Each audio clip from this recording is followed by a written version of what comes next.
Hello and welcome to the Grand Prix World Series. My name is Topher Smith and today we are heading to Poland and the beautiful circuit of Poznan. This is the first time that this circuit will appear on the Grand Prix World Series calendar and we are expecting some fantastic races today. But before we get the action underway, we had the mid-season test following last time out in Hockenheim, where each of the team's reserve drivers and an additional test driver were able to take to the track and show their worth in Grand Prix World Series machinery. With a rundown of all the action that happened, here is Tom Cairns bringing you all of the results from both leagues within the mid-season test.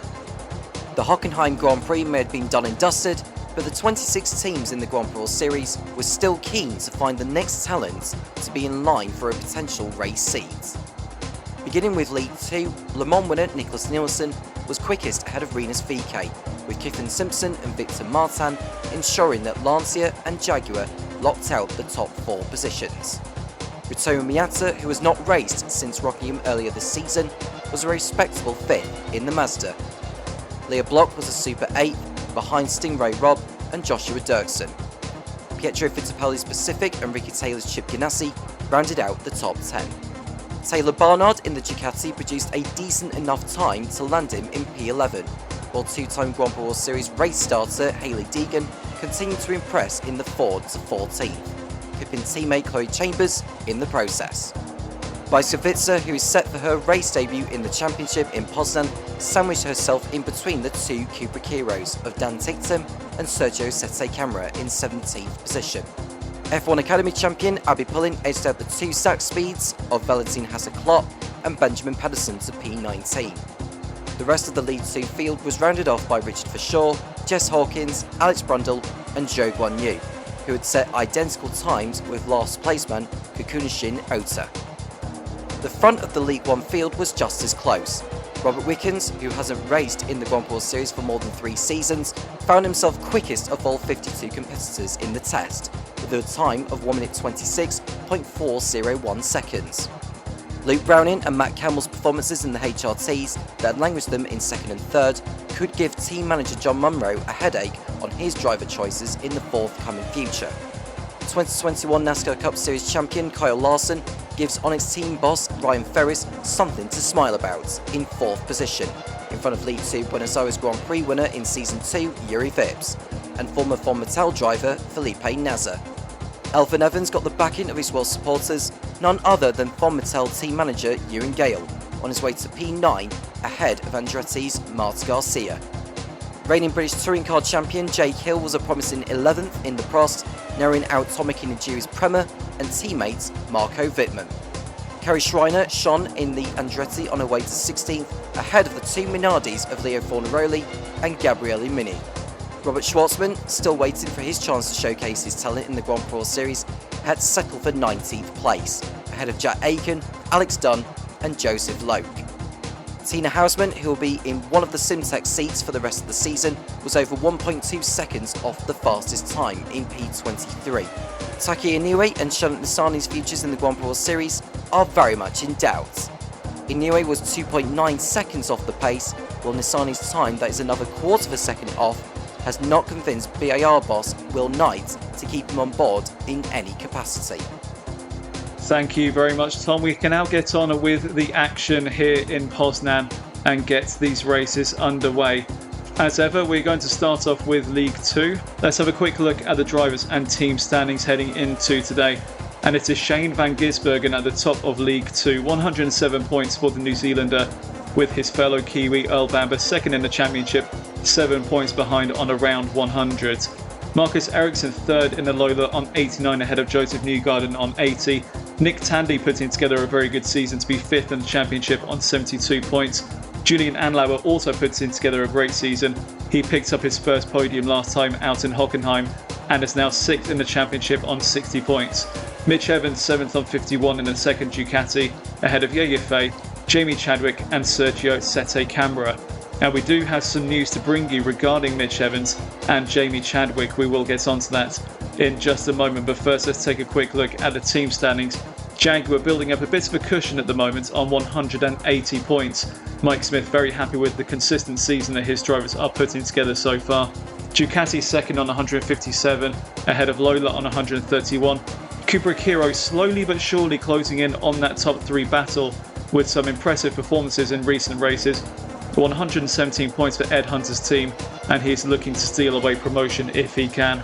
Zach Speed 5th on 86 ahead of Lancia on 76, and then 40 Corsa, Mazda, Pacific and Ford round out the top 10. And at the back, Iron Dames, Chip Ganassi and Toyota looking to get themselves into double digits as far as the points are concerned. So I mentioned about Mitch Evans and Jamie Chadwick a moment ago. Well, here's what's happened at the last round of the Hockenheim Grand Prix. They both had an instance in which Jamie Chadwick went off the track, struggled to get back on, and in trying to get back into the pit lane was collected by Mitch Evans in what was an avoidable accident. Within the stewards room they discussed about what the possibilities of penalties would be, and it was agreed that both of them would be given grid penalties at both starts today's Poznan Grand Prix at the back of the grid. After these penalties were dished out, it was announced by the Lola team that Jamie Chadwick would actually be leaving the team and has been replaced by Finnish rally driver Kalle Rovanperä, who will make his debut today. That has alleviated Jamie Chadwick's back of the grid penalty, and Kalle Rovanperä will be able to qualify as normal today. Following on from this announcement, Sam Hall of Ducati thought, you know what, that's a good idea, and followed suit, with Mitch Evans also leaving the team, and he has been replaced by Brendan Harley, who raced for Sam Hall within Season 1 and 2, the New Zealander finishing as the vice champion of Season 1.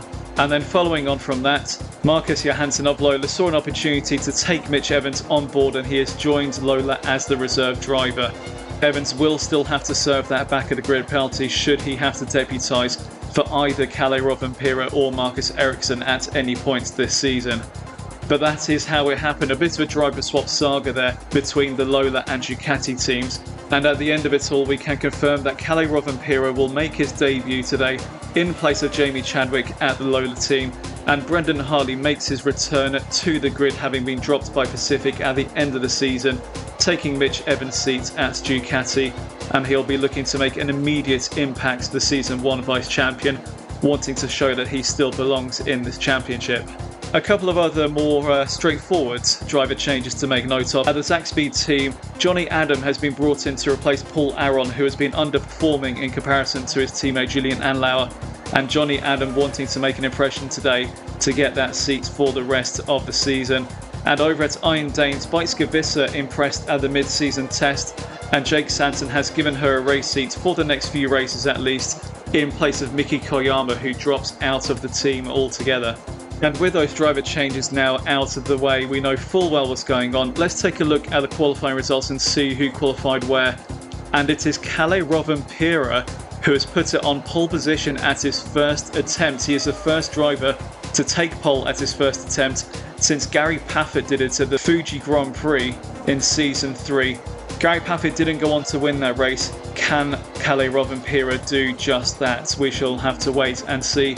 He is joined on the front row by Shane van Gisbergen ahead of Roman De Angelis, who has had one of his best qualifying performances of the season, less than a tenth away from Kalle Rovanperä's time. Joseph Newgarden, the lead Jaguar, staying fourth ahead of Ye Yifei, putting both Lanciers into the top 5. Jimmy Whincup sixth in a Kubrikiro ahead of Johnny Adam, qualifying 7th on his debut, ahead of Brendan Harley, who will start 8th on his return to the grid. Marcus Ericsson almost 3 tenths behind his teammate, who won't be too happy with that. And Julian Anlauer rounds out the top 10 in the Zach Speed, out-qualified by his new teammate today. A bit of a disappointing qualifying session for Earl Bamber today, who will start from 11th ahead of Sho Su Boy in the Mazda. Nick Cassidy just behind his Mazda teammate in 13th ahead of Nick Tandy, 14th in the Kubrikiro. Carl Kirkwood 15th ahead of Dorian Pan and Felipe Drugovic, who returns to the grid after his race ban last time out. Colton Herter 18th in the Chip Ganassi ahead of Louis Delatraz and Zay Maloney qualifying 20th in the Ford. And at the back, Callum Ilott, Jolyon Palmer, Nick De Vries, Beitske Visser, Kamui Kobayashi and Arvid Lindblad once again propping up the field in the Toyota.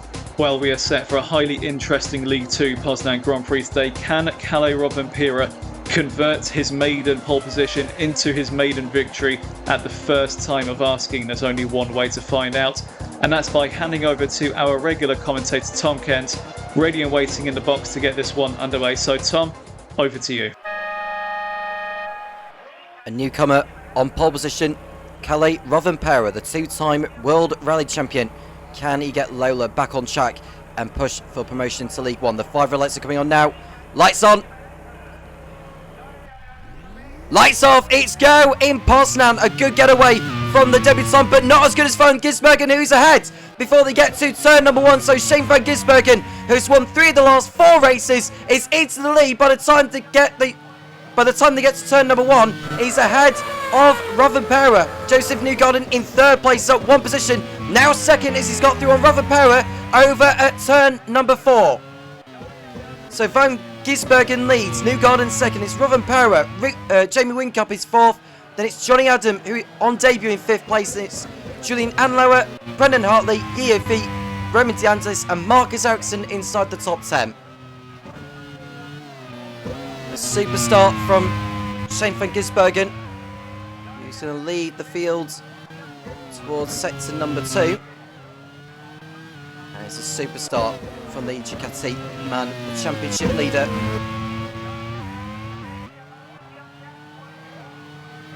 And over the line they come shortly around this Poznan circuit in Poland. It's been around since 1978 when it first opened. Home of the Porsche Sprint Challenge Central Europe. And it's also previously hosted the European Truck Racing Championship and the TCR Eastern Europe Trophy.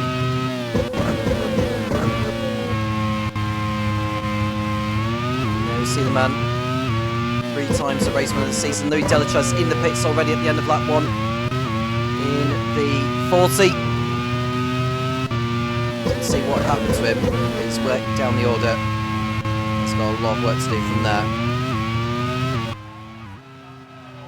Rovanperä in 3rd place. Earl Bamber, 2nd in the championship, is down in P12 after a tough qualifying session he had. He's down 1 position from his grid spot.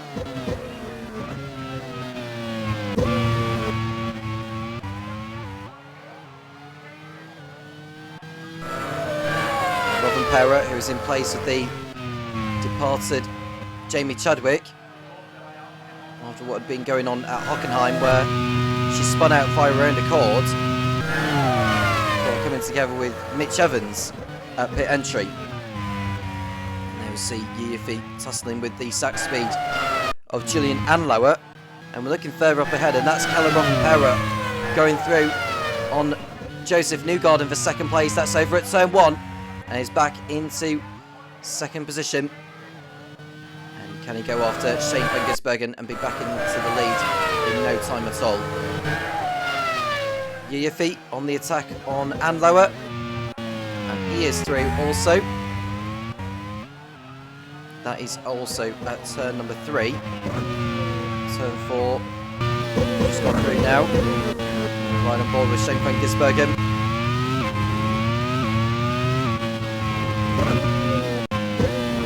Going for a hat-trick of wins. The last driver to do so was Antonio Felix da Costa for Minardi in season 3.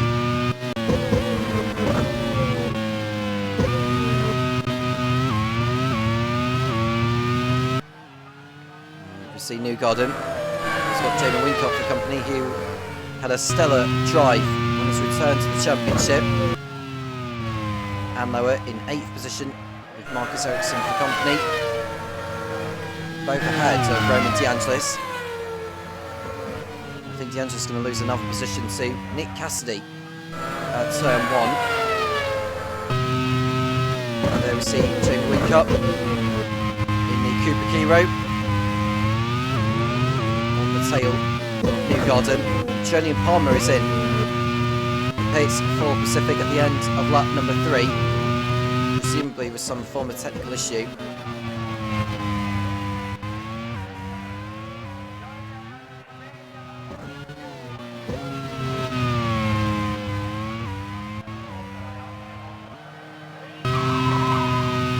Cup running in 4th position. He's got Johnny Adam, who's excelling on debut in place of Paul Aron. Sack Speed have yet to pick up a win in the Grand Prix World Series since their debut in season 2.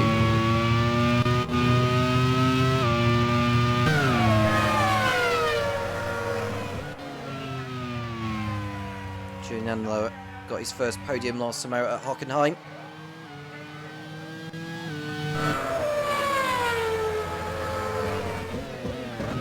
Brendan Hartley is now in front of Johnny Adam. Now Brendan Hartley, who's competing in his first race since being dropped by Kevin Mullin at the end of season 4 at Pacific, is now part of Sam Hull's Ducati squad. He raced for Sam Hull when the team were known as Manor in seasons 1 and 2. He finished runner-up in the championship in season 1, while poor run of form in season 2 meant that he was out after the Fuji Grand Prix in the early stages of the campaign.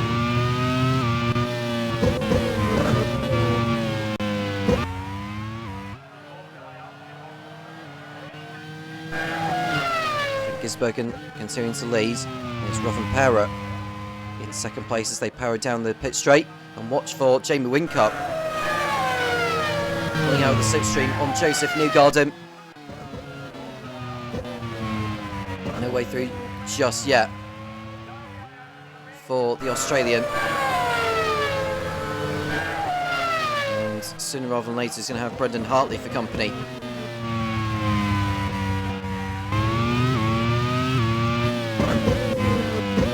Board with Newgarden, and looking at Rovanperä, who's going for it on Shane van Gisbergen, and he's through rather too easily. Has van Gisbergen got a problem? On that number 6, it looks like the Ducati could well be in trouble. He's got quite a bit of a way to get back to the pit lane. As Shane van Gisbergen, the man who's won 3 of the last 4 races, there goes Newgarden. And Whincup will be heading through shortly as well. He just needs to be careful he doesn't veer off into the pit lane, into the path of the other drivers. And through the pit lane, or into the pit lane, comes Shane van Gisbergen. It's a throttle issue, but at least he'll remain in the race. He's way down the order. So that hands the lead over to Kelly Rovanperä on debut. And through goes Brendan Hartley on Jamie Whincup for 3rd position. And it looks like Yiffy got ahead of Johnny Adam at the same time for 5th place. You can see that big gap opening up between Rovanperä and Joseph Newgarden.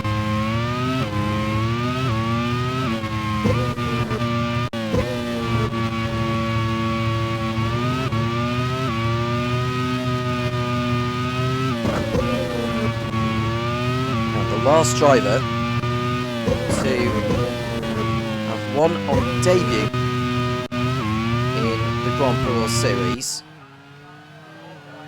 We have to go back to season 3, I believe.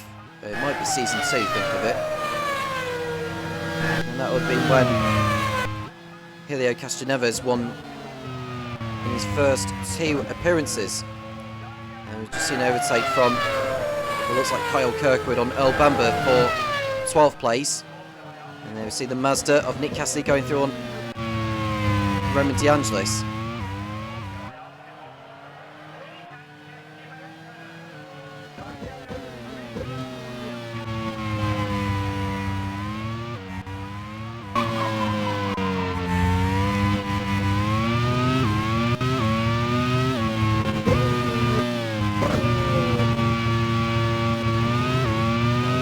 Starts.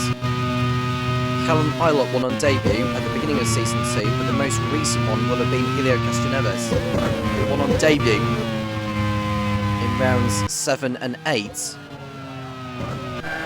of season 2. That would have been in Kyalami in Istanbul. So it's 3 seasons ago since their last driver to have won on debut. Shane van Gisbergen has rejoined in 24th position since he had to come in to get his throttle issue sorted out.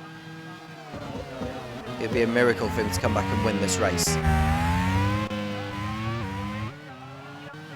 He has been in this situation before, and he's posted a new fastest up of the race at 1:13.9.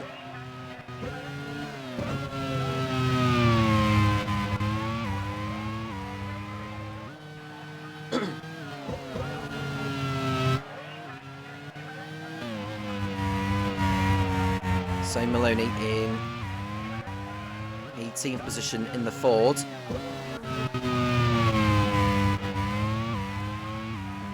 Teammate Felipe Drugovich is back after serving his one race ban for his part in an incident he was involved in Mugello. So Maloney has already had a ban when he collided with Miki Koyama and took her out in La Plata.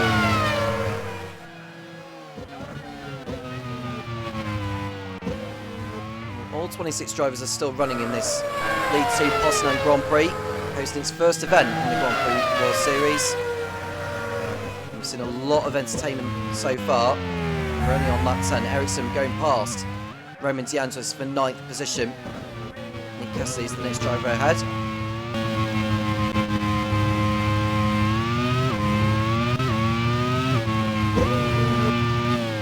Keep an eye out on those who are looking to do the one stop. Others do the two. Don't know for certain how much time you need for a pit stop around Poznan. Since that the race is calming down now, we may as well run down on the setups that the League 2 teams have gone for. Begin with Pacific, who have gone for a mid-downforce setup. Sap Speed have gone for neutral. 40 have gone for maximum top speed. Lola have gone for neutral. Lancia, maximum downforce. Ducati, Jaguar, Chip Ganassi and Toyota have all gone for mid-top speed. IM Dames neutral. Ford and Cooper Kiro mid-top speed. Mazda have gone for a neutral setup.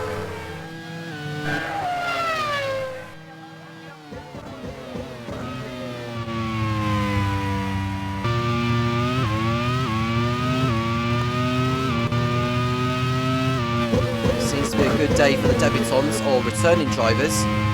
Robin Pera in place of Jamie Chadwick, Brendan Hartley substituting for Mitch Evans, Johnny Adam in place of Paul Aron, all of which are running in the top 6 in this League 2 round.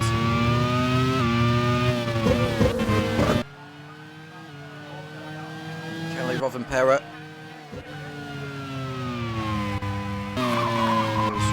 really strong right now. We're right on board with Felipe Drugovich.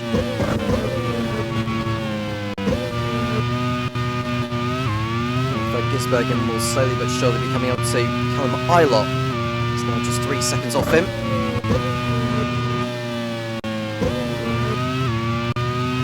And there's an engine problem. That looks like El Bamba's.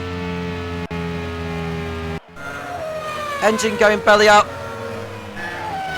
Second race in a row. El Bamba retires from the race.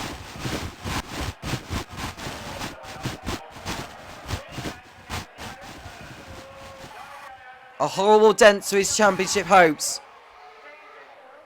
He's the first driver out on lap number 12. And Yiffy is also out. It's a similar issue on the Lancia.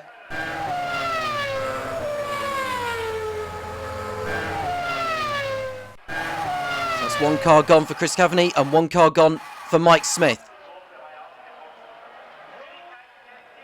A water leak on Yiffy's car, and now Joseph Newgarden will be carrying all the hopes. It's just been overtaken by Brendan Hartley now. Hartley into second place in the Ducati. Now Brendan Hartley had won 3 times for Manor in his career. He also won for Pacific at the beginning of season 3 in Sepang. And there we see Jamie Whincup heading through almost on Joseph Newgarden's seat. Well, he's on the inside and he should be past the Cooper Kiro, and Newgarden goes further down the order.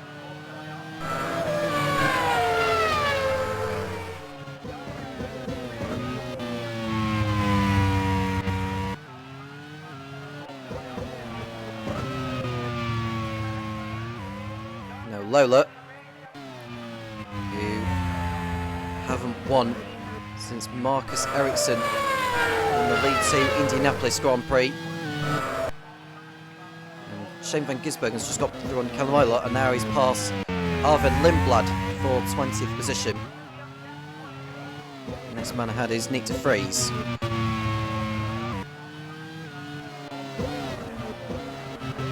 Winkup finished in a fine second place last time out in Hockenheim, now running in P3. And this will give team manager Ed Hunter something to shout about. His team aiming for a place in League 1.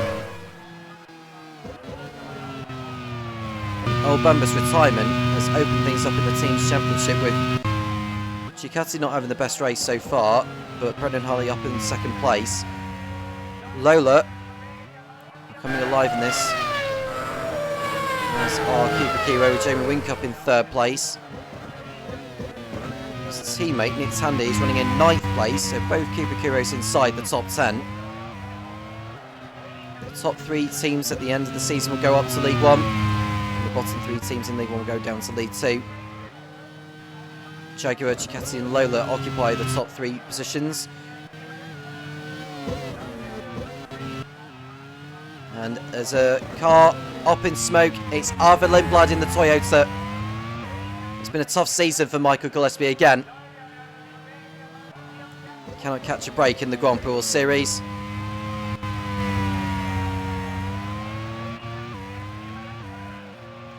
Arvid Lindblad will be the 3rd driver out of this race.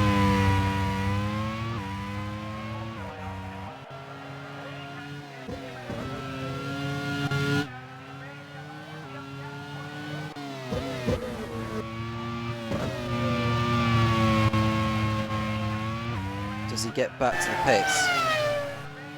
Arvid Lindblad. And I can say the answer to that question is no. It's game over for him.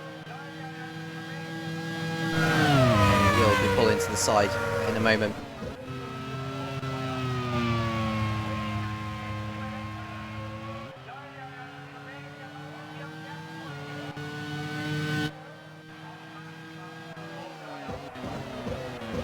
Over 5 seconds is the margin at the head of the field, with Rothenpera leading Brendan Hartley. And Arvid Lindblad does slow down at last.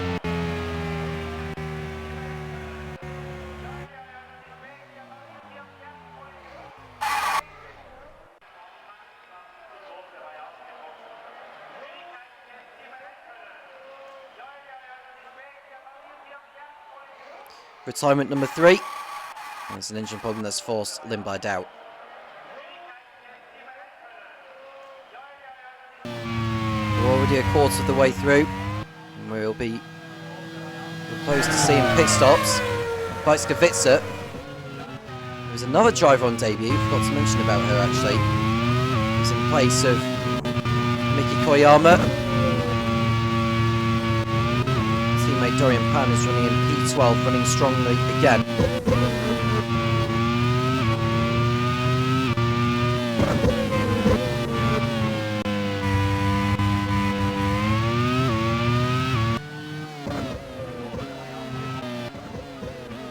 Gisbergen goes through on Bajska for 18th position. Kamui Kobayashi is the next driver ahead.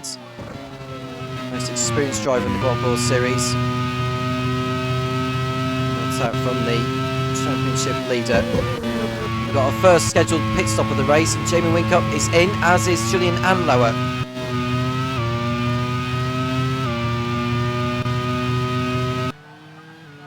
And Joseph Newgarden is out of the race.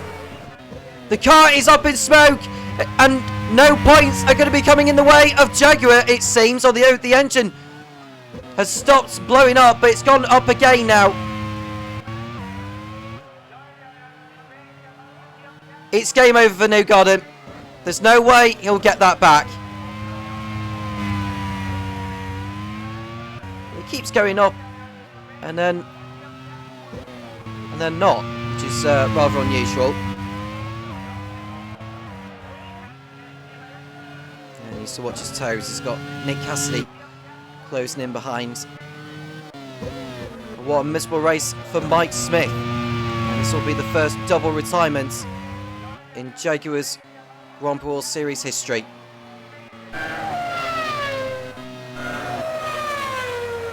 Brendan Hartley comes in for Ducati. Marcus Ericsson the same. And Nick Tandy has also retired in the Cooper Kiro. Just behind Joseph Newgarden at the corner before. Tandy's race is over, as is for Newgarden. We've got Marcus Ericsson, Brendan Hartley, Kyle Kirkwood all in the pits. Both Jaguars out of the race now. And that makes life easier for Kelly Rothenperra. Johnny Adam up into second place, bearing in mind they've all yet to stop. Colton Herter goes past Sho Suboy for 7th position in the Chip Ganassi.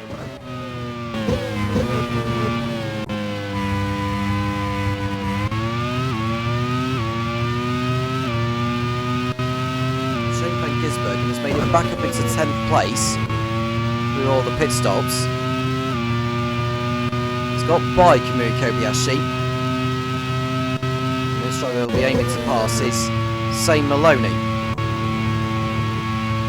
9/10 off him. We've got pit stops over at Sax Speed and Mazda. Johnny Adam and Nick Cassidy are both in the pits. And Hartley trying to go past Kamui Kobayashi. He'll do it into turn 1, no problem. Dorian Pan is also in for Iron Dames. Kamui Kobayashi is also in, as is Nick de Vries for Toyota.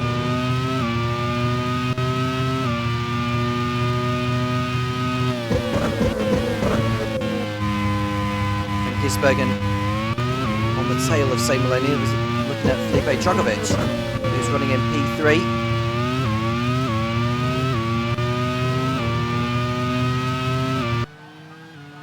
And Kelly Rothenperra having a strong race so far. Van Gisbergen gets by Zane Maloney for 6th place.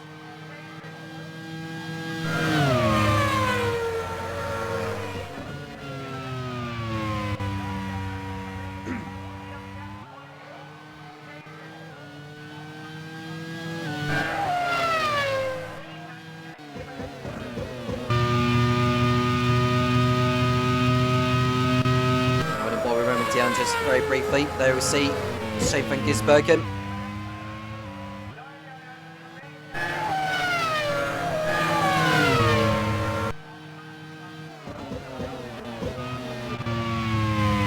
Down just the only Lancia left in the race now. Now we're looking at the Cooper Kiro ahead of Marcus Ericsson. Just a reminder of the setups actually. Mid-top speed on the Cooper Kiro. On the Lola, it is neutral. And it looks like Ericsson got by Whincup a little too easily. Is Whincup carrying an issue? Probably not. Van Gisbergen has got by Colton Herter for 5th place. And into the pits comes the Lola of Kelly Rothenperra.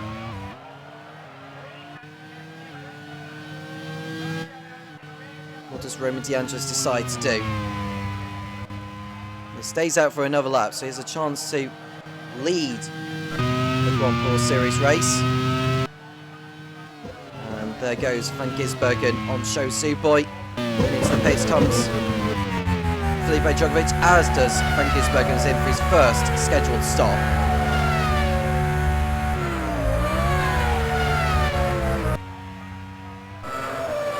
Rothenperra rejoins in 2nd position, ahead of Sho Suboy and Colton Herter, who are embroiled in their own battle. Callum Ilott running in 15th before pitting.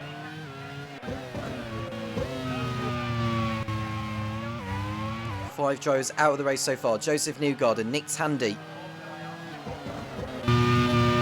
Arvid Lindblad, Yiffy and Earl Bamber. The Jaguars out of the race. Jaguar won't be scoring here.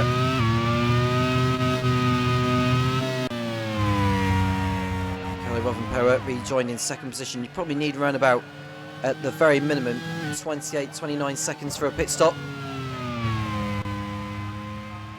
Van Gisbergen rejoining 15th behind Felipe Drugovich. Marcus Ericsson is on the tail of Zane Maloney, who pits in now, as does Colton Herter.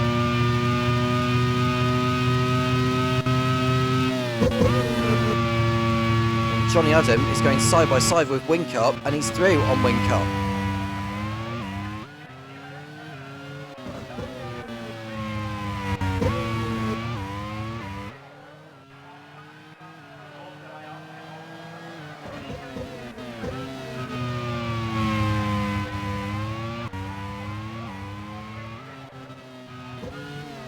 Rovanperä, 7 seconds off the lead. I wonder if DeAndres is going to be that one particular driver going for the one stop. Well, Sho Suboy hasn't stopped yet.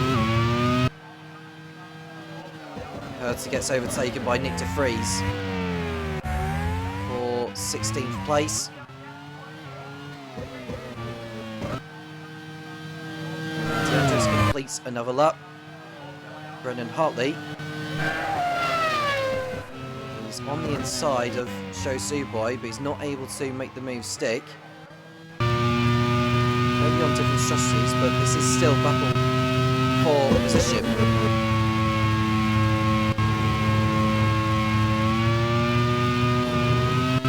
Gisbergen has overtaken Felipe Drugovich for P12. He's got another 6 seconds to make up on Dorian Pan. There goes Brendan Hartley on Sho Suboy. I don't know if it's going to be too long before Marcus Ericsson files his way through on the Mazda. On the inside goes Ericsson, and that's another overtake completed for the Swede, who's aiming to get his championship charge back on track. The League 2 Drivers' Champion of Season 3, when he was racing for Von Metal. Third in the championship coming into this. With Van Gisbergen down the order, Earl Bamber not scoring. There's actually a mathematical chance of taking the lead of the championship.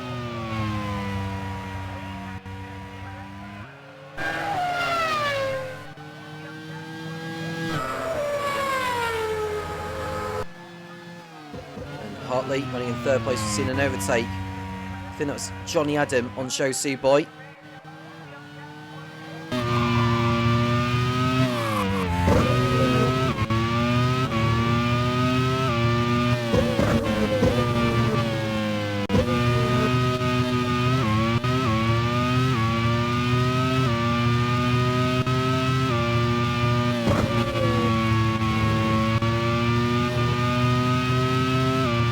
Rovanperä will be on the tail of Roman DeAndres in a moment. Brendan Hartley is another, well, nearly 12 seconds off Rovanperä. And he's got the second Lola of Marcus Ericsson for company to compound his worries.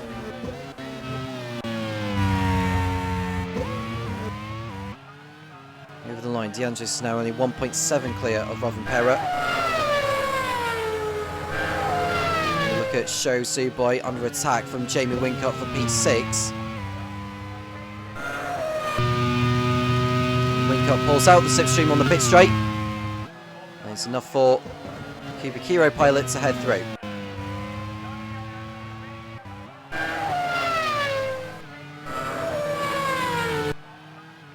There are the top two in the field. DeAndres, who is yet to stop in this race, is ahead of Rovanperä. On fire so far is the Finn.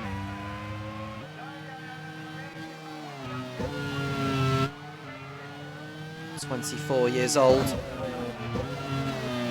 twice a World Rally Champion in 2022 and in 2023.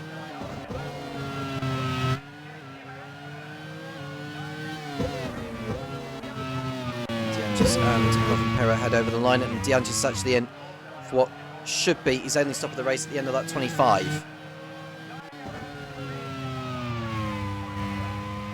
That hands the lead back to Kalle Rovanperä. Brendan Hartley now second in the Ducati, and it's Marcus Ericsson third in the Lola. I think DeAngelis will get out in front of Dorian Pan.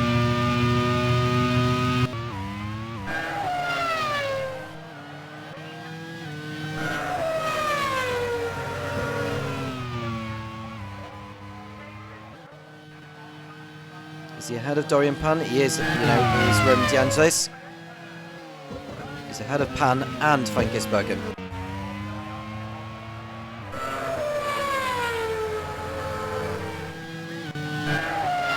Julian Palmer pits in for Pacific.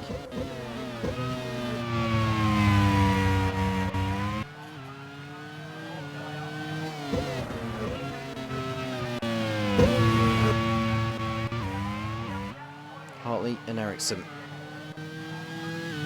Second and third, but is it going to be a Lola 1-2 in a moment? Ericsson's pulling out the slipstream here, and this is the battle for second place. Ericsson not able to get through on the man who's making his first appearance in the Grand Prix World Series this season. Brendan Hartley holding on for now.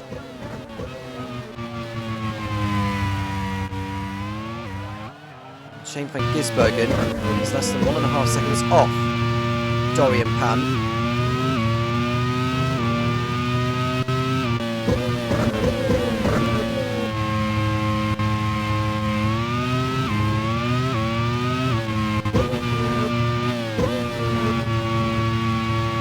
Right on board with Brendan Hartley. Ericsson. Knows what it's like to win in this championship. Took 5 victories en route to the League 2 Drivers' Slate in Season 3. He's won 1 race already this campaign at Indianapolis.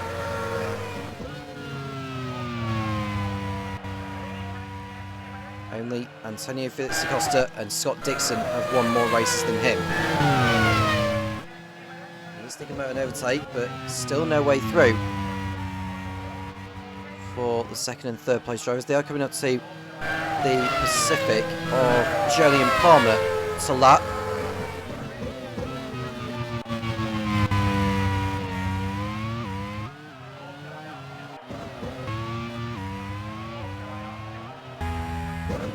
Biskowitzer in 15th place on debut. He's got Chip Ganassi right behind, who's been a lot faster than what she's doing at the moment. That's Colton Herter, but Fitzer just about holds on.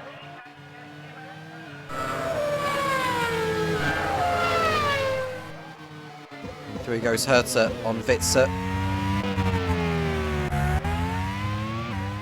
And the Dutch driver goes down to 16th.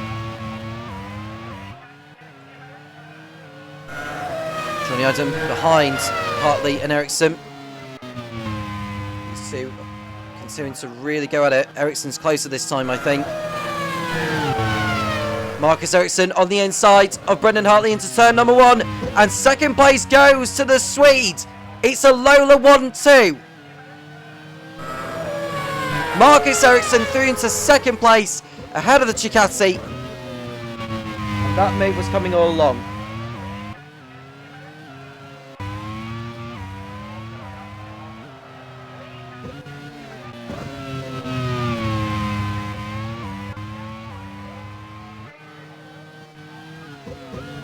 So it's Rovanperä leading, Ericsson, Hartley, Adam, Winkup, Suboy, Anloa, Cassidy, Kirkwood and DeAngelis in the top 10. Shane Van Gisbergen's got by Dorian Pan for 11th place. He is due to be in the pits again before this race is over.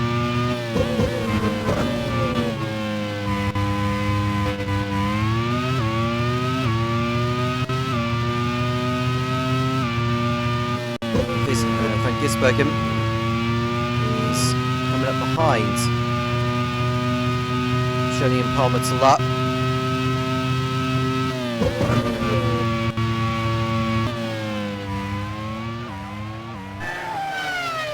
We've got a pit stop over at Mazda. Sho Suboy is in for his only stop.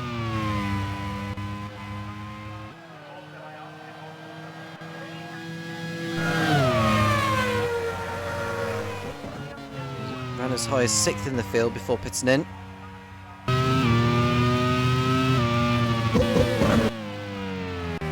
And Ericsson locks up. Right in front of Julian Palmer there and Brendan Hartley.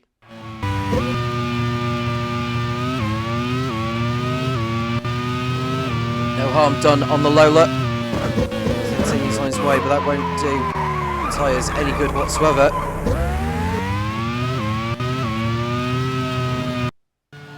Now Lola have celebrated 1-2s before in the Grand Prix World Series. You have to go back to season 3 when they were in League 2 and they had Tatiana Calderon and Mick Schumacher as the drivers.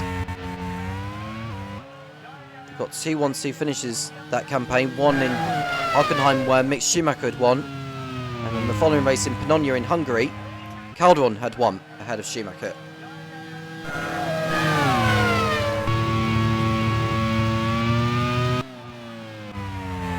Julian Palmer is running at the back of the field. Delatros is now lapped by the leader.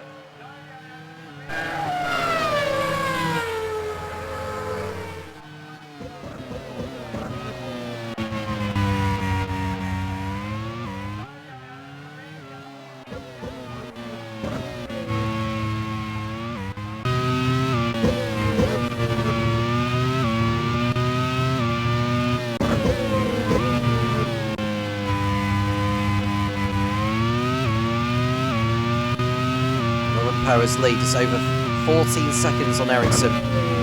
This is a super drive on debut. Rovan Power took pole position and became the first driver to do so since Gary Paffett won on debut when he was at Ram in Fuji in season 3.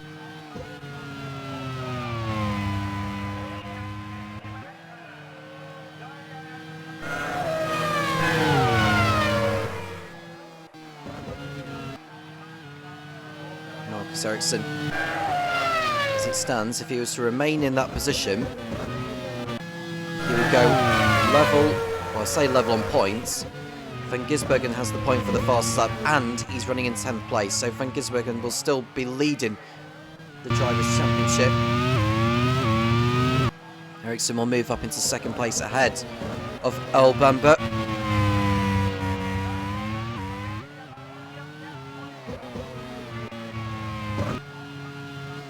Brendan Hartley is under pressure from Johnny Adam for position.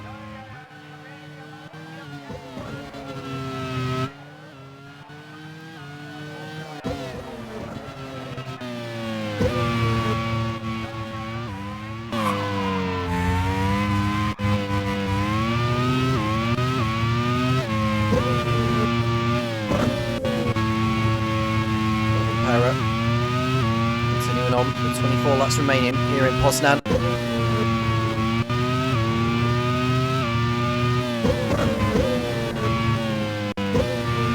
Seven different drivers have stood on the top step in League 2 this season.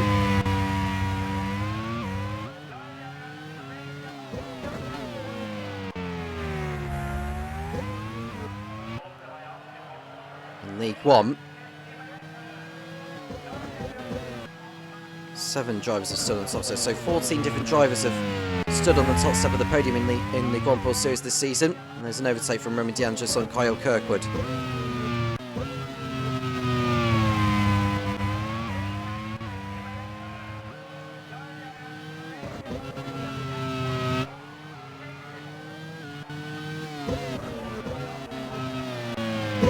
Is Calais Bovenpera going to add his name to the list?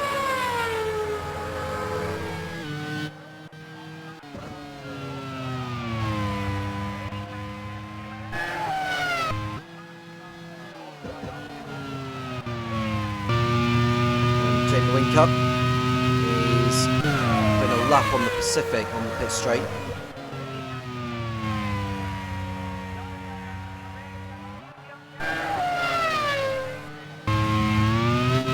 Don't think we've ever had a Finnish driver compete in the... Oh yes we did, we had Mika Salo in season 2. Raced for 40. Kalle Rovanperä is only the 2nd driver from Finland in the Grand Prix Series.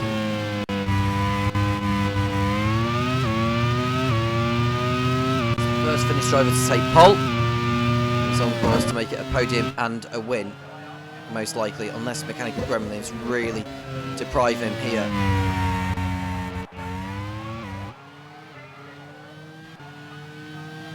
Van Gisbergen is right behind Kyle Kirkwood. He's now less than a second off the Chip Ganassi.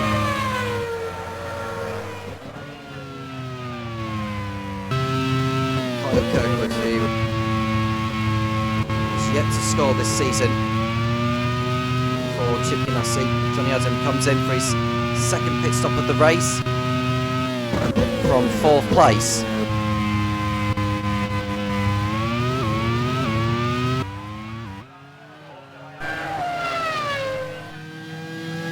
At Bajskovica, who's got Sho Suboi for company. Sho Suboi's on the fresher tyres to the Iron Dames. And Johnny Adam will rejoin ahead of Suboi, who heads through.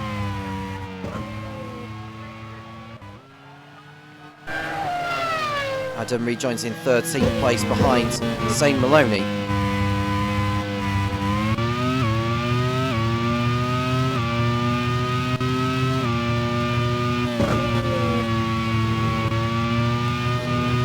Delchais is in for 40, which will be his final stop of the race. I think it's his 3rd pit stop in this one. Brendan Hartley is in for Ducati from P3. Whincup will go through and remain out there for another lap.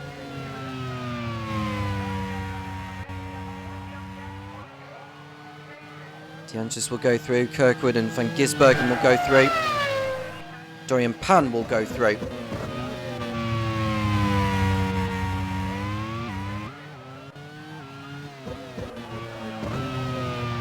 Hartley rejoins in 10th place ahead of Dragovic. There goes Van Gisbergen on Kirkwood for P7.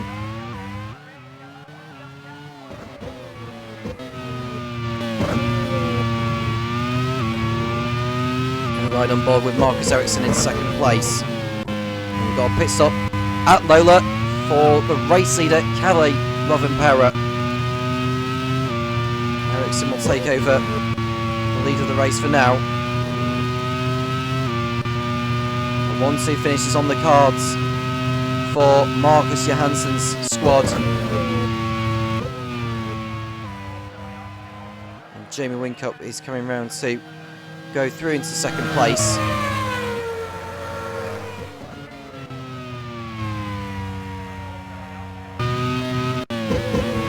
Through goes Vitzer on Suboi by the looks of things.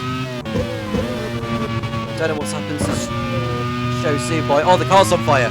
The car's on fire on the Mazda. A terrible shame for Sho Suboi, who attempted to make the one-stop strategy work. But it's going to be no points for him this time. It's his 3rd retirement of the campaign.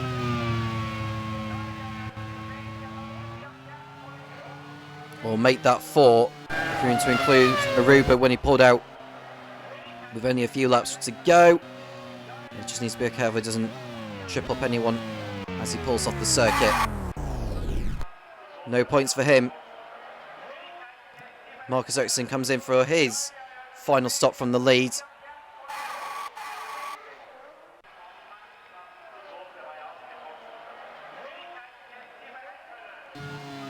And Rovanperä has passed Jamie Whincup for the lead again. And it looks like he is going to be coming away with the victory now, as Ericsson rejoins in P7 ahead of Dorian Pan. It will be. Van Gisbergen has yet to make his final trip to the pits.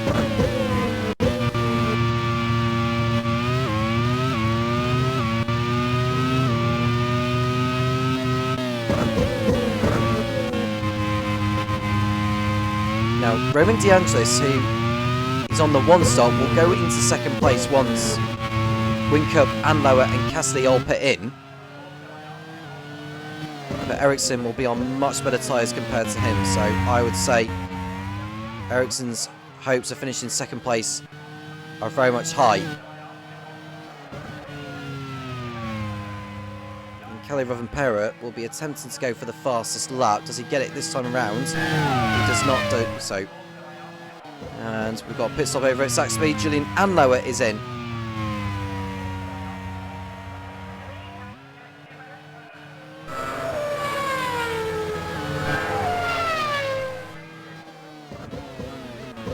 Dorian Pan in likewise. That releases Brendan Hartley.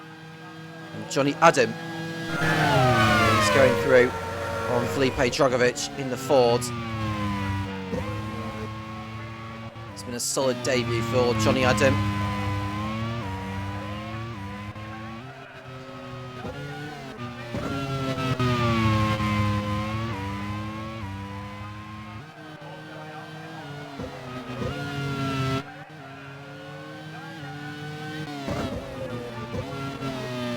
Johnny Adam, who's been around in the sports car world for some time, has been racing in GTs this season.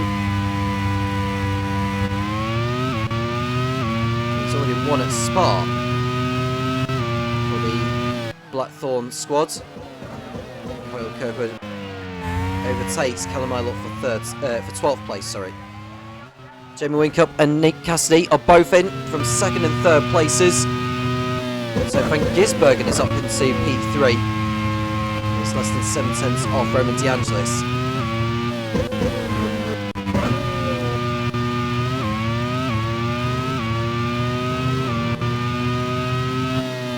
Dragovic and Von Herzer are in.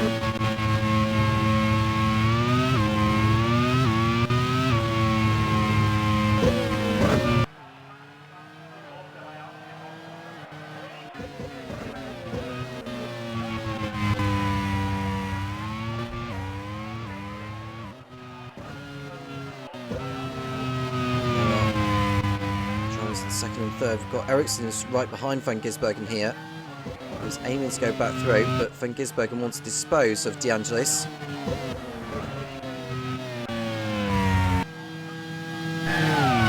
"16 laps remaining for the race leader. He's coming up to lap the Toyota of Nick de Vries.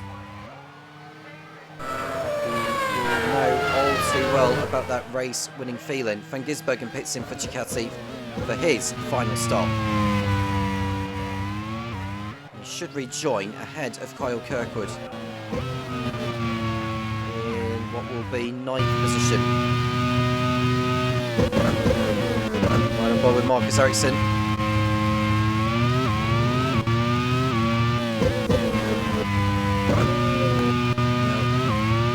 It's unlikely that DeAngelis will keep on a 2nd place, but Ericsson is going to head through over at turn number 6. And it's now a Lola 1-2 again. Nice overtake from Marcus Ericsson. Now we see Nick de Vries. He's chasing after the 40 ahead of Kamuru Kobayashi.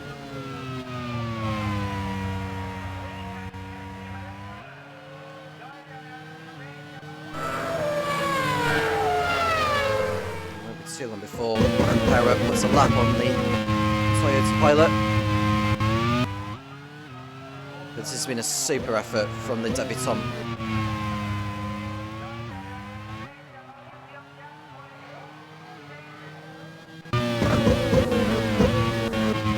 DeAngelis carrying all hopes for Chris Cavani's Lancia squad. He came into the rounds in 6th position on 76 points. They already picked up a win this season in Campo Grande with Yiafi. And DeAngelis picked up a podium at Jerez a few rounds ago. He's on course for a 3rd place finish, providing he can hold off Brendan Hartley to the end. But I would say that is unlikely.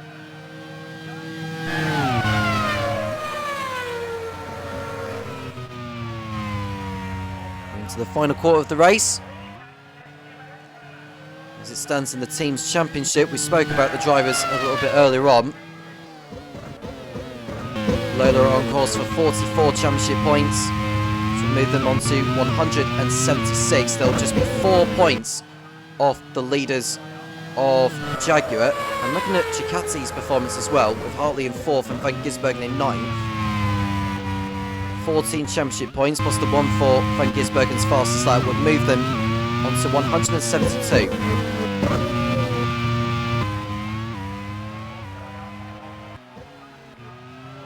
Eight points separating the top 3 teams after this round, with the way things are going. See Nick de Vries missing a gear for a moment. He's being chased by Callum Ilott, who's only just pitted for his final set of tyres and fuel.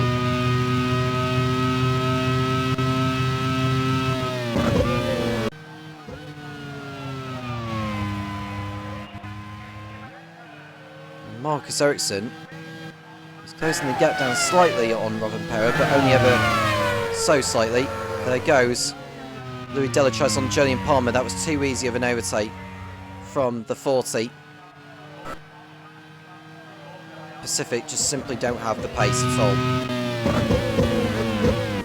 And it looks like Palmer's got back on the inside of Delatraz's full position.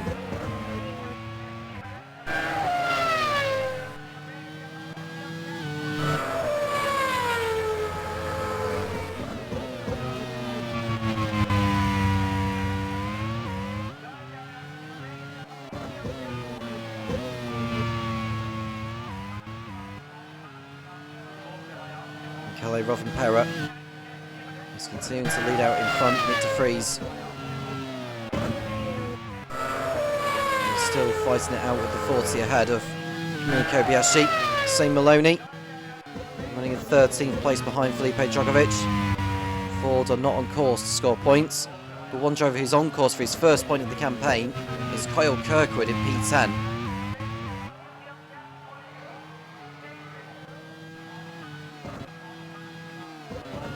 DeAndres in P3, who's coming up to bat Marcus now. I don't see him holding on to P3 in all honesty. We've got 12 laps remaining. Delatraz goes through on Julian Palmer. Palmer needs to get out of the way of DeAndres, who's coming through here.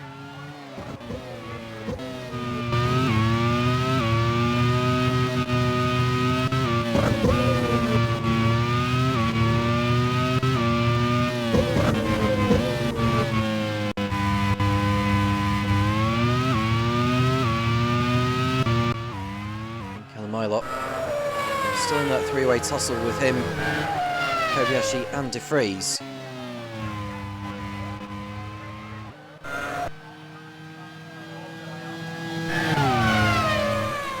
Kobayashi moving on to 16th position. His teammate Louis Delatraz is further down the order in 19th. In his own battle with Julian Palmer.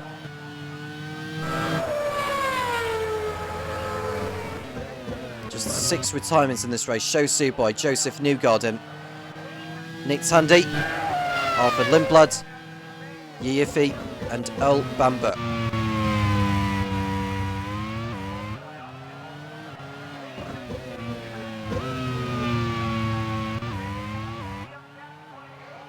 And Van Gisbergen, who had that throttle issue earlier, which meant he had to do an extra stop, is in P9 behind Nick Cassidy. Between the pair of them is less than 2.4 seconds.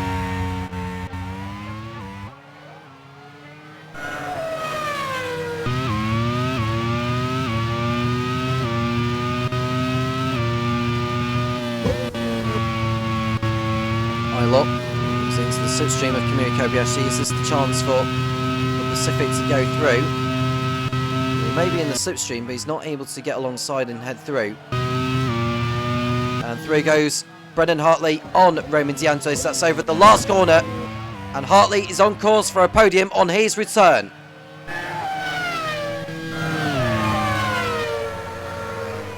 DeAngelis down to 4th. And if I was him, I'd probably just focus on keeping hold of that place, because Johnny Adam will be closing in on him all the time.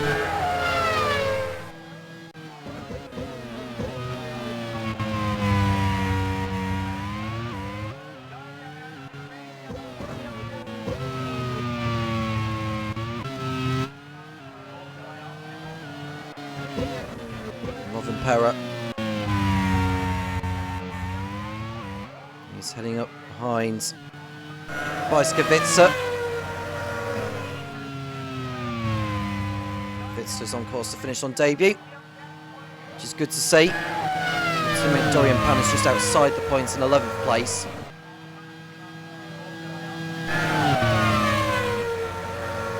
No way through at the moment for Kalamailot.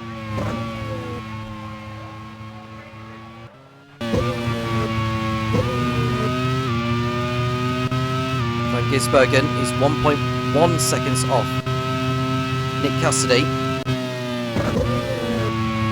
think we'll go to that battle shortly. So that's closer than what we're seeing here involving Hartley and DeAngelis. Goes down to 9 tenths.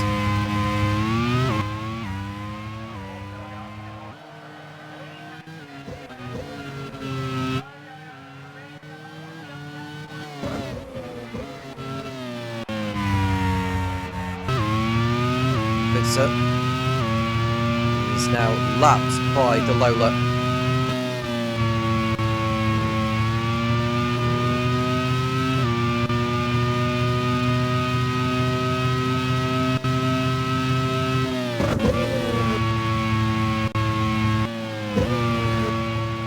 Colton Hertz has overtaken Same Mullany for 13th place.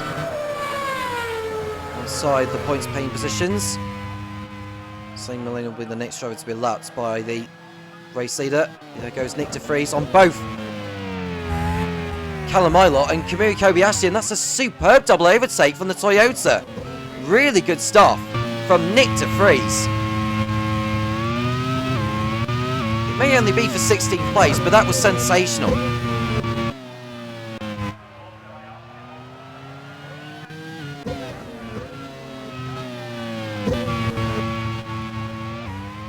Seconds is the margin between the two Lolas who are running first and second. There's a change in the order as well. Van Gisbergen's overtaken Nick Cassidy for 8th place. He's got 8 laps to catch. Julian Anlauer, who's less than 3 seconds in front of the Ducati.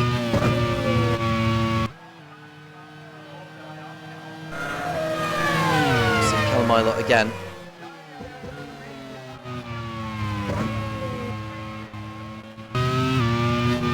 Further back we see Brendan Hartley. He's over a couple of seconds clear of Remy DeAngelis. Will now only be less than 5 seconds clear of Johnny Adam.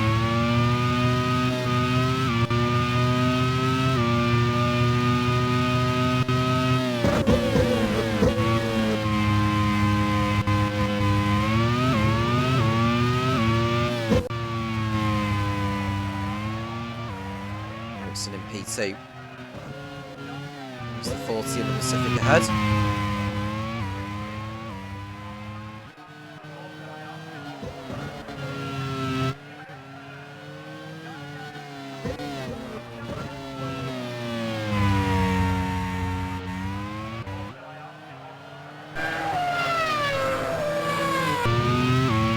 You see Julian Palmer being lapped by Johnny Adam. It's Jamie Wincup who's the next driver who's due to get by.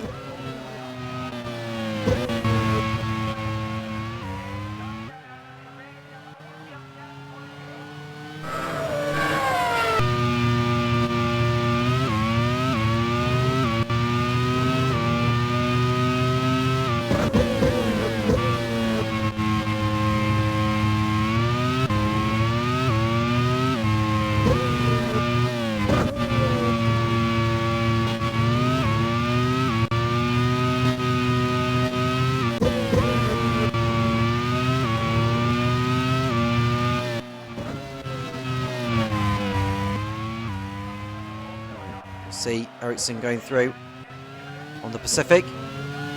It's a lap again. The race is just very much calming down now until the finish, it seems. But this man has not put a foot wrong. Kelly Rovanpera.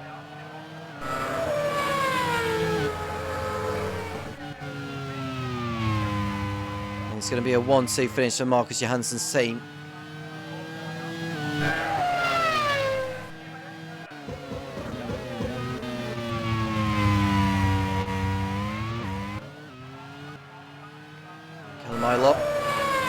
wide on the grass.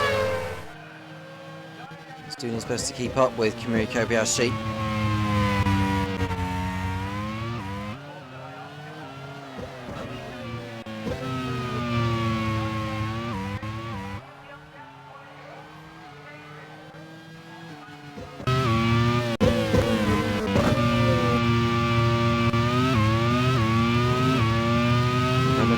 Riding on board, he was running in P3.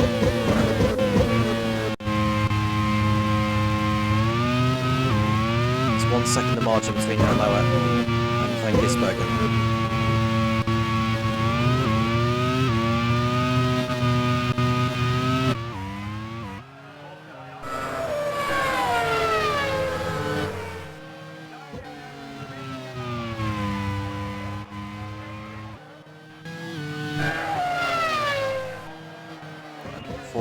To go for Kalle Rovanperä, who's set to become the first Finnish driver to win a race in the Grand Prix World Series, the first driver to win on debut since Helio Castroneves in Kyalami in Season 2.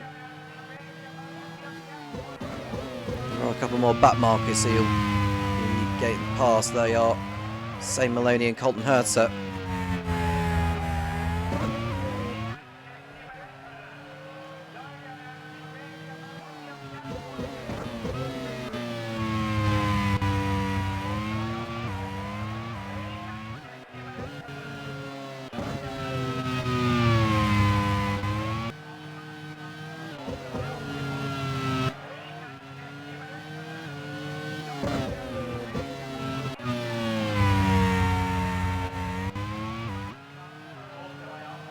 Not long left in this League 2 Poznan Grand Prix. We've seen a lot of overtaking. Looks like we're going to get 20 drivers finishing out of the 26 that started. Another boy, Kamui Kobayashi, who's had another tough race to endure.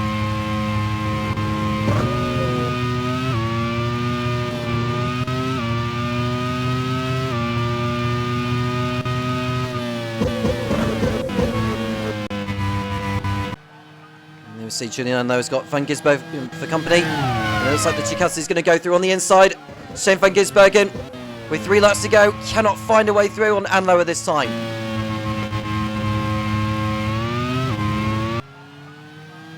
Rovanperä puts a lap on the Ford of Shane Maloney. And Kirkwood runs wide on the grass. He needs to be careful doing that. Front wings are easily broken when drivers run wide like that.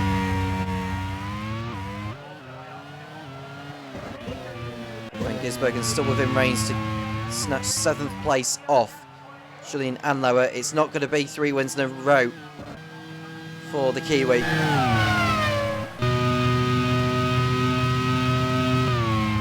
The good news for Ducati is that Brendan Hartley is on course for a podium on his return to the team.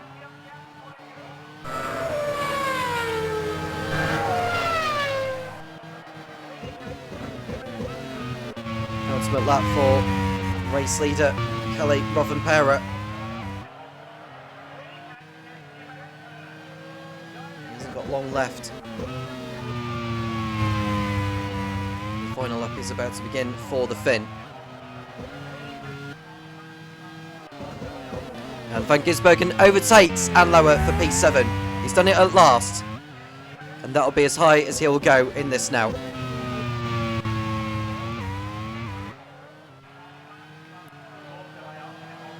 Kalle Rovanperä has started his final lap here in Poznan. What a sterling drive and what a brilliant decision team manager Marcus Johansson had made to put him in place of Jamie Chadwick.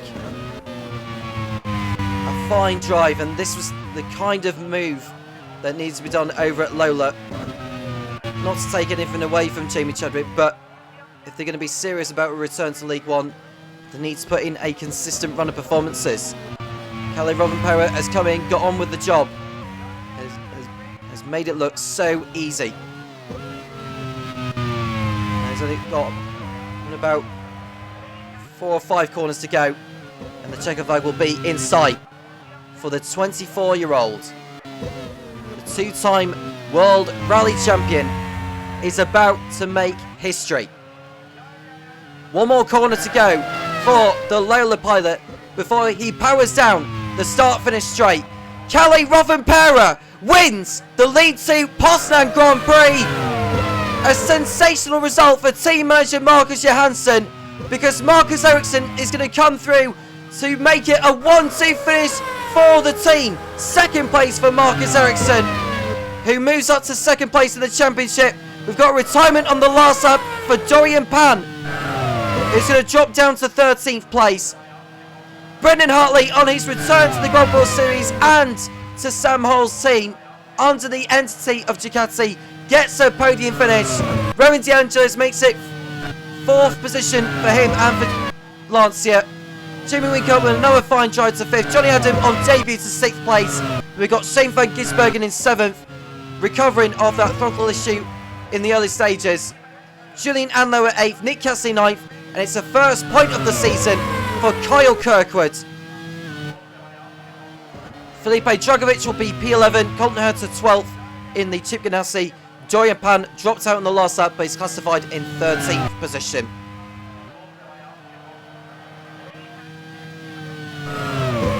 It's victory number 1 in race 1 for Kalle Rovanperä. He wins the League 2 Poznan Grand Prix.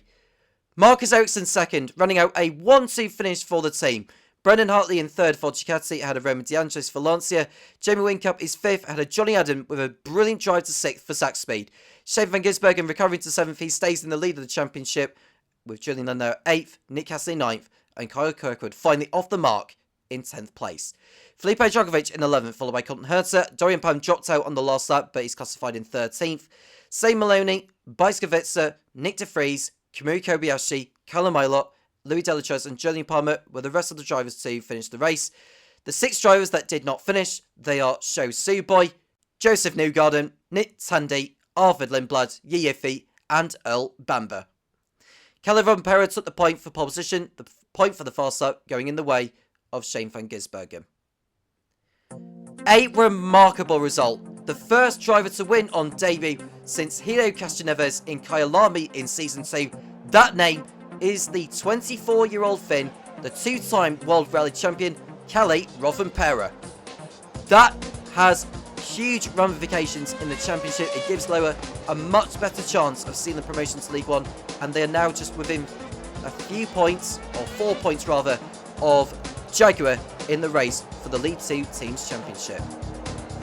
It's time to run down on the League 2 Drivers and Teams Championships in the voice of Topher Smith, and we'll be back for the League 1 race very, very shortly.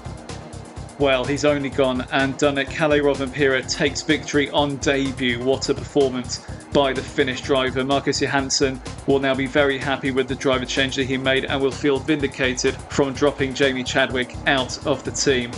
And just to put the cherry on top of the cake as well, Marcus Ericsson making it a Lola 1-2, a near perfect day for Marcus Johansson. But what has this done to the drivers and team standings? We can take a quick look now. Shane van Gisbergen's recovery drive up the field has kept him in the lead of the Drivers' Championship. 114 points for the Ducati driver, ahead of Marcus Ericsson, who moves up to second in the standings on 107 points. Earl Bamber, no score for him today. He stays on 100 ahead of Joseph Newgarden on 80. Nick Tandy holds on to 5th in the standings despite retiring today. He stays ahead of Julian Anlauer, who is 6th on 64 points. Mitch Evans not racing anymore for the time being. 7th in the standings still though for the New Zealander on 51. 1 point ahead of Yiyifi and the Lancia on 50. And then Jamie Chadwick on 43. And Roman De Angelis moves up into the top 10 in the championship on 38 points. And in the teams, it is all closed up massively after that race. Jaguar, a no score for them today. They stay on 180 points. Only 1 point now ahead of Ducati on 179. A further 3 ahead of Lola on 176. Only 4 points separates the top 3 in the championship. Cooper Kiro losing a bit of ground to the top 3 today on 127 points. Ahead of Zach Speed on 98. Lancia on 88. 40 Corsa on 44. Mazda on 32, Pacific on 28, Ford on 25, Iron Dames on 24, Chip Ganassi on 23, and Toyota still in the single-digit range on 5 points. They'll be looking to score some more points in the second half of the season. But with League 2 done and dusted, we can now shift our attention to League 1 and remind ourselves of what the standings are coming into today. Kevin Estre at the top of the driver's standings on 87 points, only one ahead of Felix Rosenqvist in the Arrows on 86, and Scott Dixon still within touching distance as well on 82. Robin Freins puts both Arrows into the top 4 on 76 ahead of Antonio Felix da Costa, who won last time out in Hockenheim and moved up to 5th as a result on 68 points. Scott McLaughlin 6th in the standings on 67 ahead of Kevin Magnussen on 60. Christopher Bell also on 60 points ahead of Ryo Hirakawa and Nicholas Latifi rounding out the top 10 in the BAR. In the team standings, it's close between the top two, Onyx Grand Prix on 169 and Arrows on 162. It looks like it might well be those two teams fighting for the championship, but not unless the likes of Fonmetal and HRT have anything to say about it. They are still within touching distance. 128 points for Ewan Gale's Fonmetal team and 127 points for John Monroe's HRT team. Good results by them could see them challenge for the title as well. Minardi 5th on 92 ahead of BAR on 57, Force India on 52, Ram on 34, Carlin on 32, Andretti on 31, and in the relegation zone as it stands, Prema on 22, Prost on 13 and Simtek on 8. Will any of them be able to move out of that relegation zone before the end of the season? And much the same as in League 2, we have a handful of driver changes to make note of for today's League 1 race. Not really so much with the drama for these ones, but it's two double changes within the teams. Let's start off by looking at Simtek, where the team manager Liv Simtek has elected to make a double change. Tina Hausman returns to a race seat, having substituted earlier on in the season. She will take Nolan Siegel's seat. And on the other side of the Simtek garage, Nina Hardeman has been replaced by Tom Coronel, who is making a bit of a surprise entry into the Grand Prix World Series. A driver in his 50s, but looking to make a good impression here today. He will make his debut in the Grand Prix World Series and will want to make sure that he can keep that seat for the rest of the season. And we also have a double driver change over at the BAR team, where Philip Hansen has been brought in to replace Mahavira Kunnathan in the number 5 as a result of his good performances in the early stages of the Nations Cup Championship. While Nicholas Latifi has also been replaced by Philippe Albuquerque, who has been brought in for the same reasons. Philip Hansen and Philippe Albuquerque, both race winners already in the Nations Cup, and Will Knight's making a swift move to bring them both into the BAR team, looking to move up the order and into the top 3 in the championship. So we'll have to wait to see how the fortunes change at Will Knight's BAR team. And now with those two double driver changes out of the way, we can take a look at the qualifying results and see who will start where for today's League 1 race. And it is championship leader Kevin Estre who puts it on pole position ahead of Kevin Magnussen. It's an all Kevin front row, separated by half a tenth of a second, very close between those two. Scott Dixon, another one of our championship contenders, third in the second Onyx, just under a tenth away from his teammates' time. Felix Rosenqvist fourth in the Arrows ahead of Antonio Felix da Costa, fifth in the Fonmetal. Scott McLaughlin sixth ahead of Robin Freins, and then Christopher Bell, Ryo Hirakawa and Sebastian Buemi rounding out the top 10. A good qualifying performance by our reigning champion. Raffaele Marcello 11th in the Force India ahead of Pato Ward, 12th in the Carlin. Philip Hansen for his debut today will start 13th ahead of Pascal Wehrlein in the Minardi. Jose Maria Lopez 15th ahead of Louis Foster. Philippe Albuquerque on his debut as well, he will start 17th ahead of Jean-Eric Verne, Linus Lundqvist and Stoffel van Dorn qualifying 20th in the Carlin.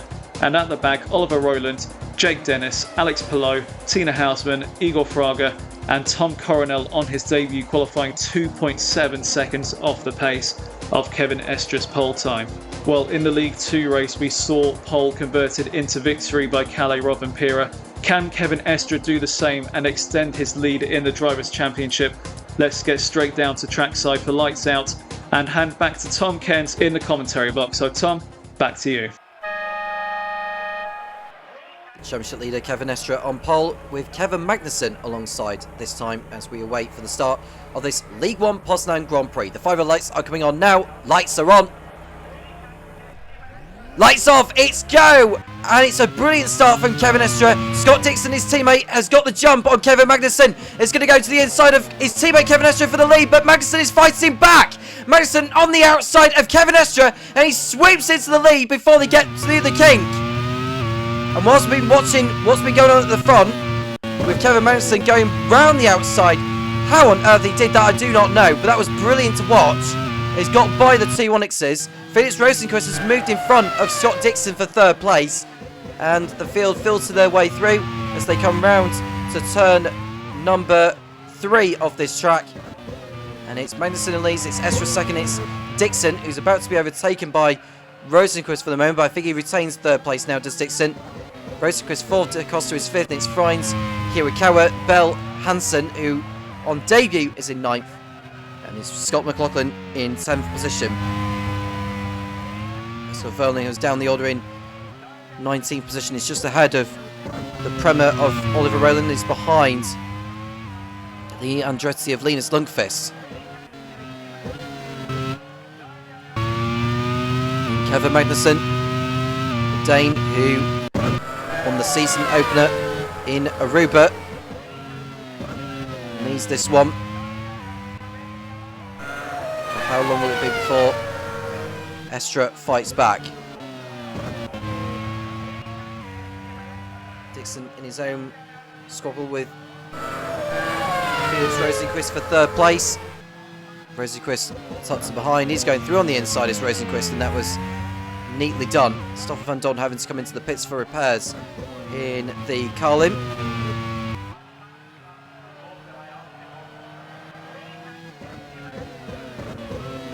So considering into the second half of the season now, there have been a number of changes within the field. Or driver changes within the field.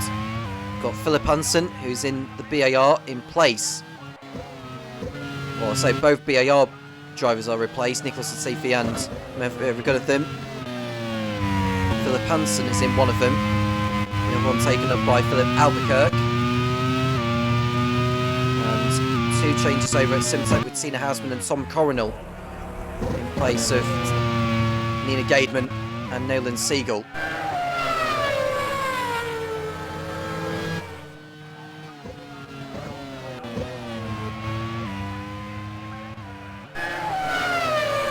Complete their second lap. As you can see, Igor Fraga is sandwiched in between the two Simtex as Coronel goes through on the inside of Fraga, and that's a nicely gained position, although Fraga isn't giving up by any means.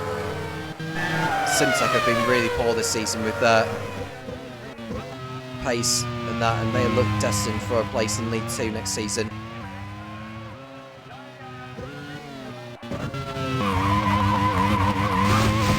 Marcello is off the circuit, and he's crashed into the barrier, and it's race over for Marcello.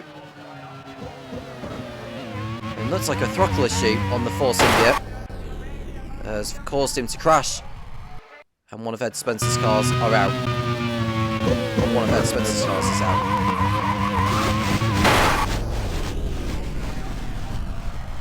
That's the first retirement of the race on lap 3. Marcello goes no further in this.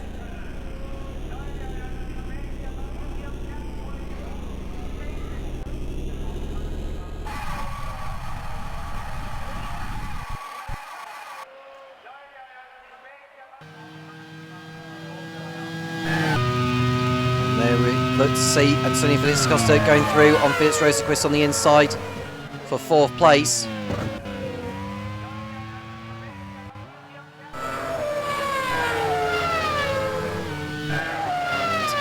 further down the order, it looks like Scott McLaughlin's got through on Philip Hansen for 9th. Look at Sebastian Buemi, who's behind his teammate Jose Maria Lopez. It's made a fine start to this one actually. From 15th on the grid, Jose Maria Lopez. Buemi is down 2 positions from the starting spot. Run down on the setups then, whilst this race is coming down, putter board going through. Prost have gone for a maximum downforce setup.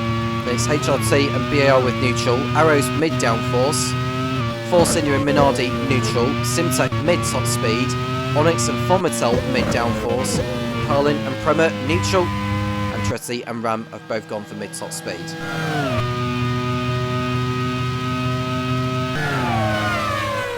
Rosenquist going through on Antonio Felix Costa into 4th place again.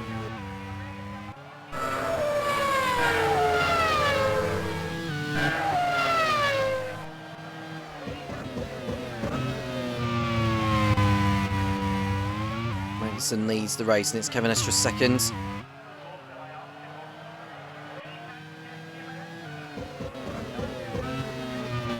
Coming into this round, Kevin Estra is the leader by 1 point over Felix Rosenquist, who did not finish last time out in Hockenheim. Scott Dixon didn't finish either, and neither did Robin Frines.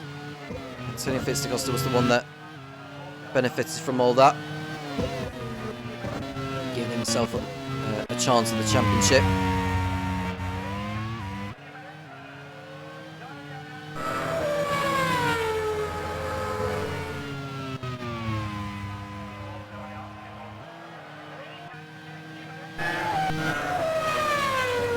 Philip Hansen was behind Rio Hirakawa. Scott McLaughlin got by him not too long ago. And there we see Pato Award going through on Shonick Verne for 14th spot.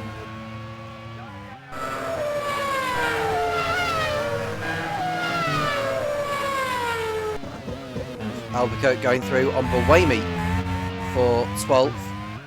It's a nice overtake there from the man from Portugal.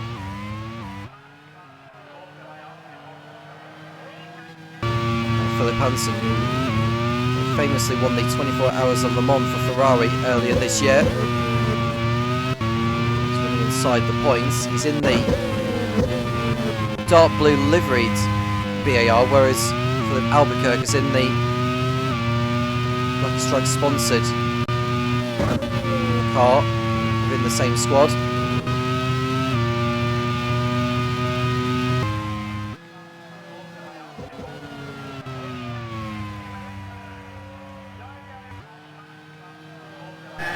Philip Hansen getting by Rio Hirakawa for 9th position. Behind those two is Jose Maria Lopez, who's coming on form a little bit actually in the last few rounds, even though the retirements he's had don't exactly align with that.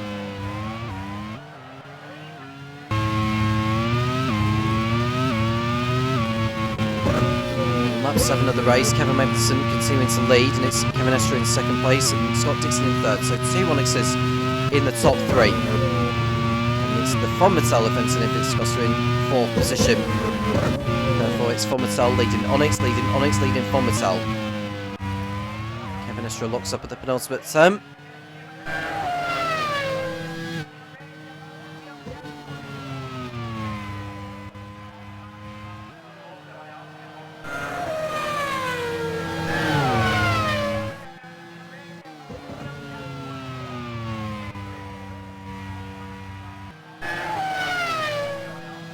Hansen heading through again on Rio Hirakawa before they get to turn 1.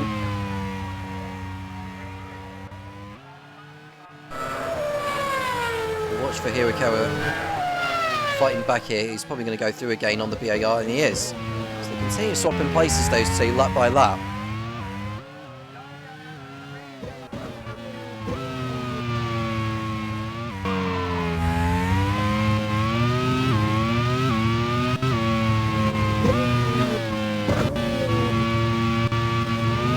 About the Drivers' Championship in the Teams' Championship.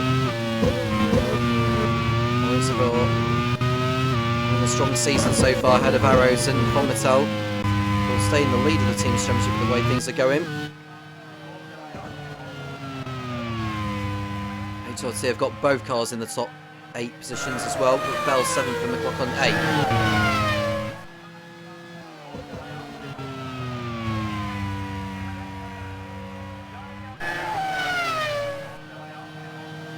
Bottom end of the table, Simtech are destined to go down this season with the way they've gone about their campaign. They have not scored in the last 6 races. Prost, who came away with 4 championship points, are looking increasingly close to relegation unless they can find a run of form somewhere. And Prema, who've had a brilliant last couple of races, have given themselves some hope of staying up. Kremer on 9 points from safety, Prost on 18 points from safety, and Simtek on 23 points from safety.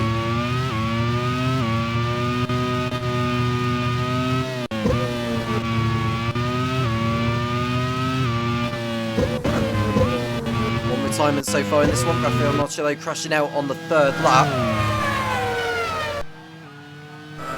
Ryo Hirakawa, who's in a fight here with what looks like Philip Albuquerque at the last corner. Now Albuquerque's got his hands full with Jose Maria Lopez, who's not able to go through. The Prost isn't running a lot of straight line speed compared to their rivals. If Lopez can just stay in the slipstream, might try get by. Although he's allowed his teammate Buemi go through on the inside of Lopez, and he very nearly got through on Albuquerque at the same time. So Buemi's allowed through by his teammate.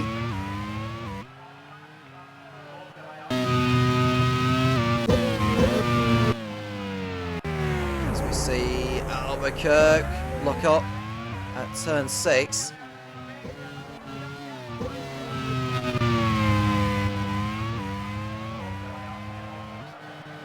It's a long queue of cars behind Albuquerque and P11. It's going to come down to the pit stops, isn't it? The top 8 positions in the field are from the top 4 teams of which its cars are in. There we see Pato Award go through on Lopez, Verline through on Verne at the same time.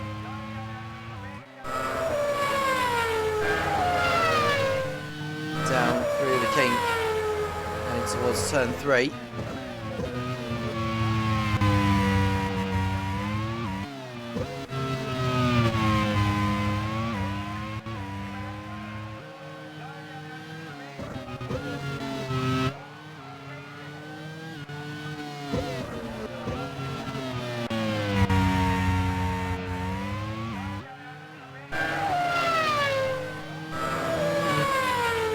Approaching the first round of pit stops, we're at the end of lap 11. It's Kevin Magnussen who continues to lead the way. It's Estra ahead of Dixon. Rosenquist is ahead of Da Costa in 4th place.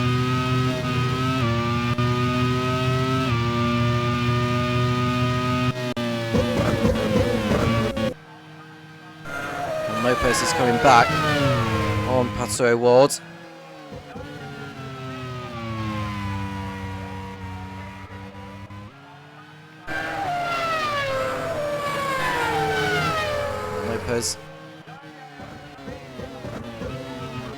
Remains behind Lopez for the time being, locks up a little into turn 3.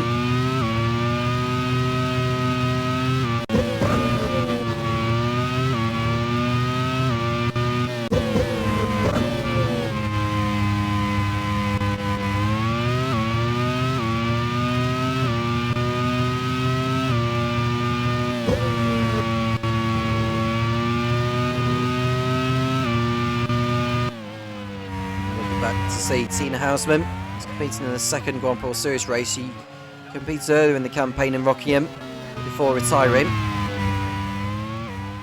Ahead of her is the Ram of Igor Fraga.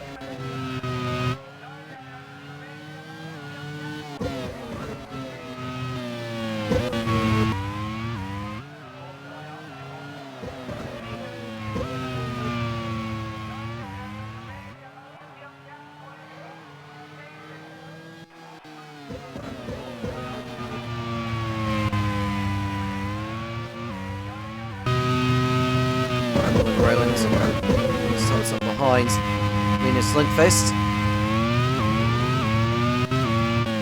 Probably going to come away with a 3rd race in a row where they've scored points. Manestra will be able to keep hold of his championship lead after this. The way things are going in this, he is on course to remain in the lead. Driver in the field that'll be gaining on him will be Kevin Magnussen.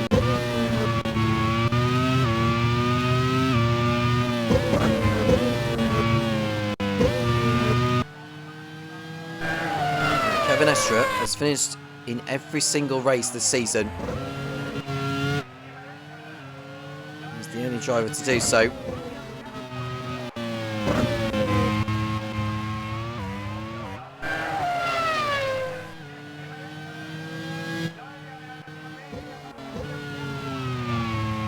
Last time Kevin Estre failed to finish in a Grand Prix World Series race.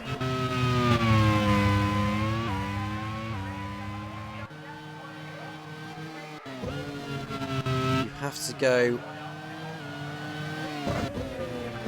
back to season 4 to find the last time he didn't finish. The last time he didn't finish a Grand Prix World Series race was the 13th round of the championship, which will have been in Autopolis.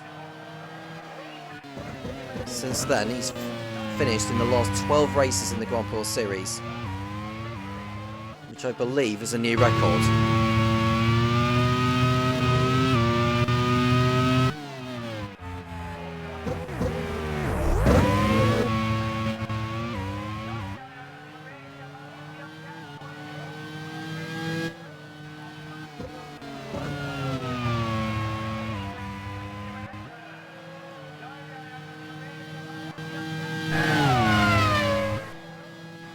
On lap 15, 1/4 distance, or 1/4 distance down, and it's so far so good for Von Mattel and Kevin Magnussen.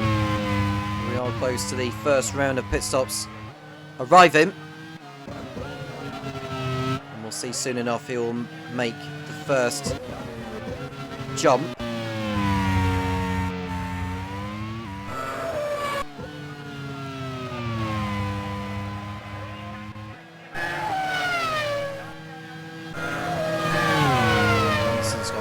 Just gone through, as is Dixon.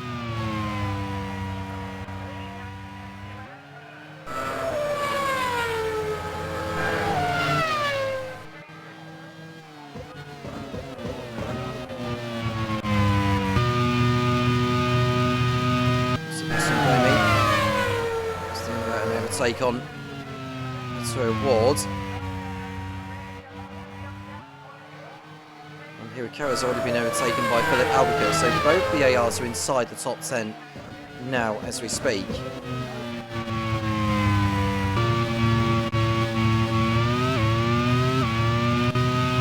Scott Dixon, P3. Twice the Grand Prix World Series champion with Simtech in seasons 2 and 3.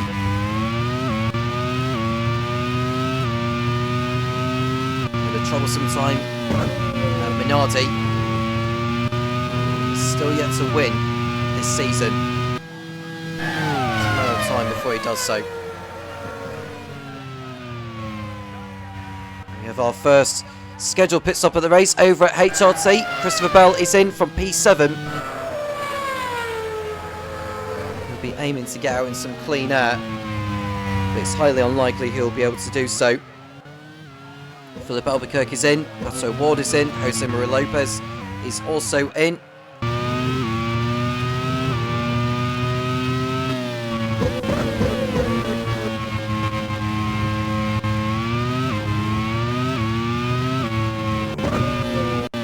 Roland is in also for Prema, as is Jake Dennis in the Andretti. So a lot of drivers in at the end of lap 16. Tom Coronel is in for his first Grand Prix World Series pit stop.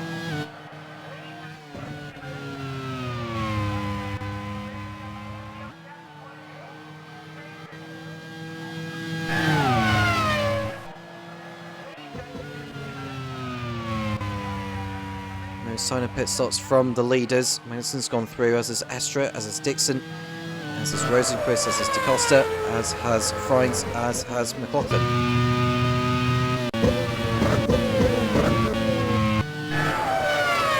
See DaCosta in a lap of Tom Coronel, who's exited the pit lane.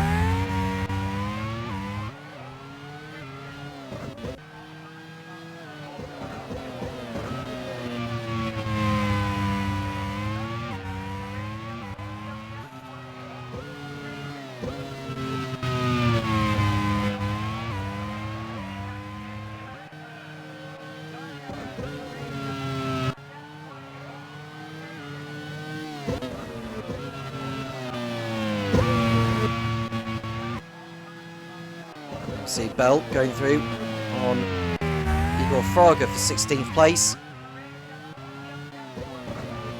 No problem there from the American. Got a pit stop over at Fonmetal because Kevin Magnussen is in for his first scheduled stop. Can he get out in front of Rio Hirakawa?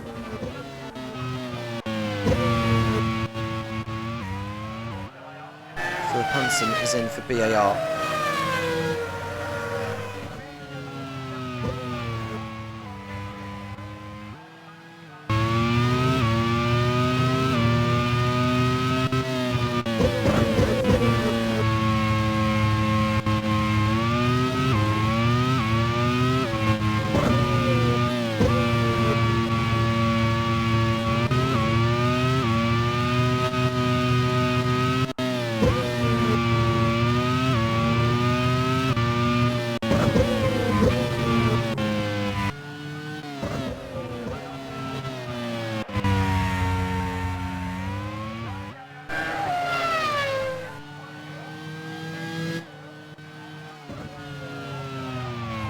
The arrows of Felix Rosenqvist ahead of Antonio Felix da Costa. As we see the pit stops continue to come in. Da Costa in for Fonmetal.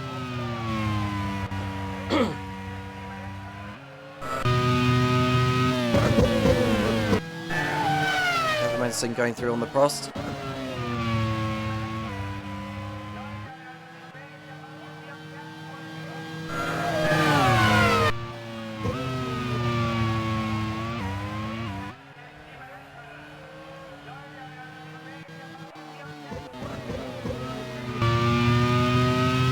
Albuquerque is now in 17th position after his start. Oh, he's made contact with the Simtek of Tina Hausmann.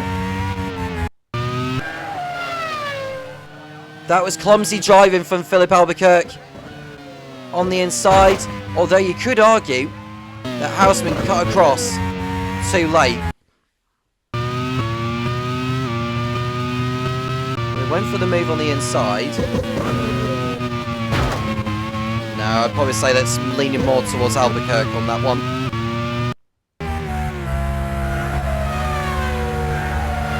It'll be a 30-second time penalty, I think, for Philip Albuquerque. It's a back of the grid job for the next round of the championship in Brno. Kevin Estre in for Onyx. And Scott Dixon to take over at the head of the pack.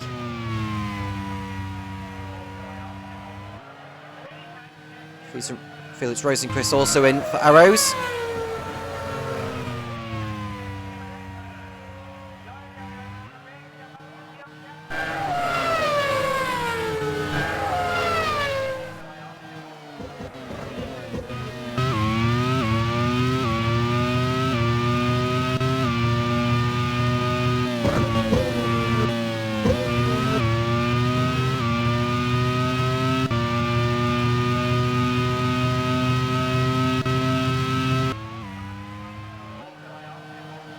Dixon in P1 in the Onyx, and finds in second place, still yet to pit, and then we'll see Hirakawa being overtaken by Kevin Estre.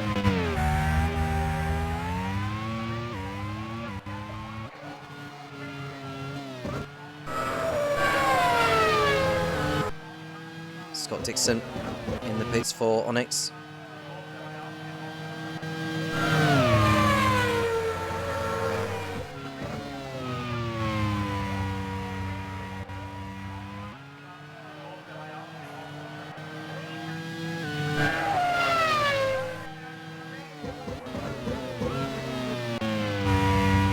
Lap 22 of the race here. And we'll be seeing a new leader with all the pit stops going on, because Scott Dixon came in, as did Robin Frines and Scott McLaughlin, I believe.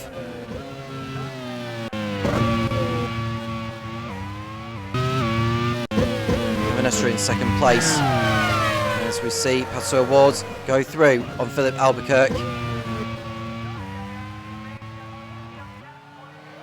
And Kevin Magnussen is back into the lead of the race. Estra second, Dixon third. Sebastian Boemius remain out there in the Prost. He's running in fourth position.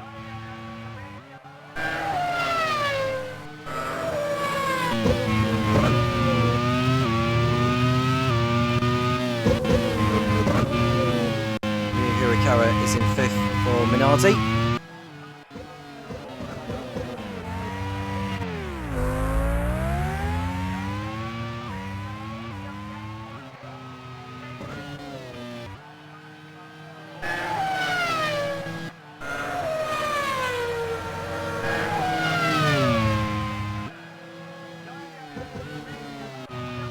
Racing Chris in fifth place.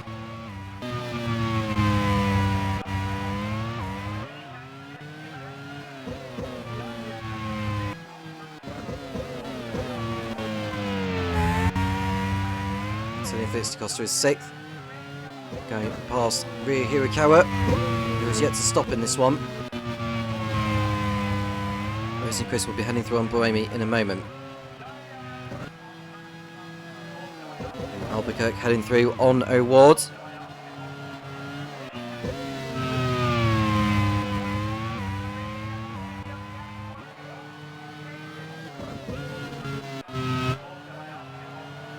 Sebastian Boemi is fourth. Rosenquist is fifth, headed to Costa. We're aiming to get by him very, very soon. Boemi is attempting to make the one-stop work, it seems.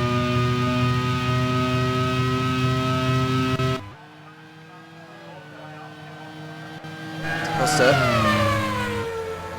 Is he going to head through on Rosenquist into turn one? Is on the inside. And that's job done for the Portuguese.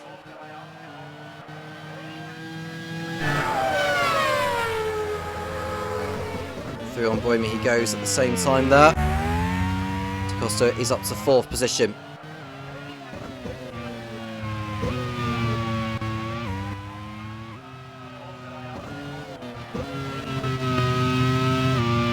Chris through on Boemi. He's continuing to drop back. The way things are going, I think Prost's best hopes are to get a 9th place finish out of this, because I feel that the top 8 positions, bar any mechanical gremlins, are going to be occupied by the top 4 teams. Scott Dixon, the new fast up of the race, 1:13.7.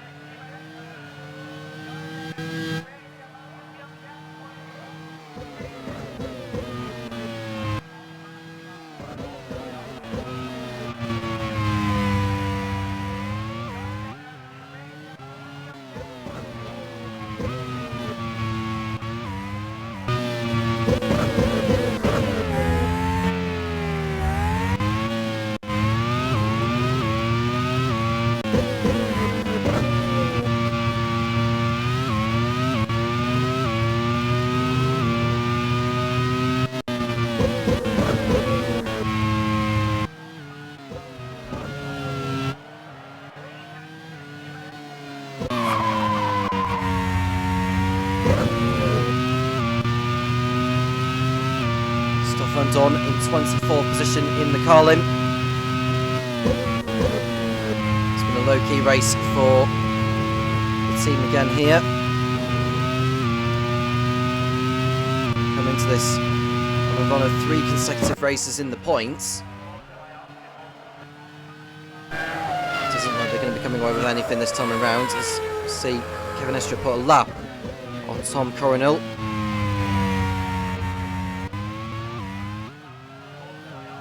Lachlan has overtaken Boemi for 7th place. Now we've got a pit stop over at Ram because Alex Palou is in. He's back after serving that 1 race ban for taking out Pato Award in Mugello.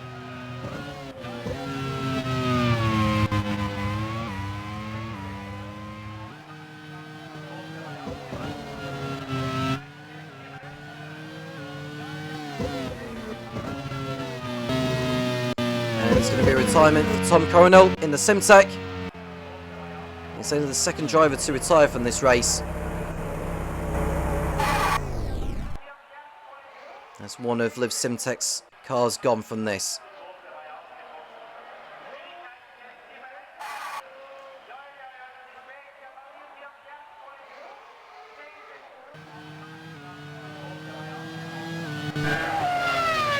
Kevin Magnussen still clear of the two Onyxes.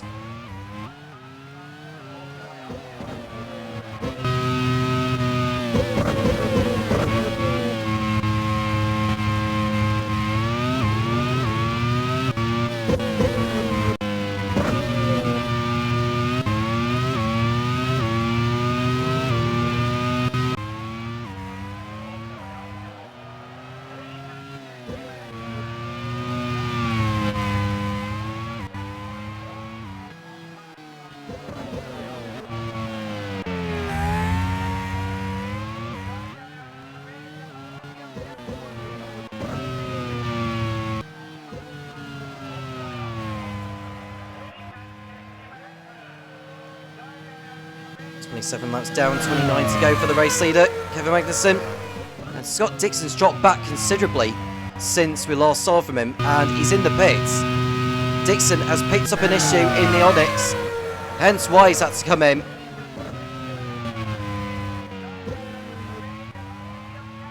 And that could put pay to his chances of finishing on the podium today. Sebastian Buemi's in for his only stop as well. Buemi hasn't scored since Indianapolis. Desperately needs some points here.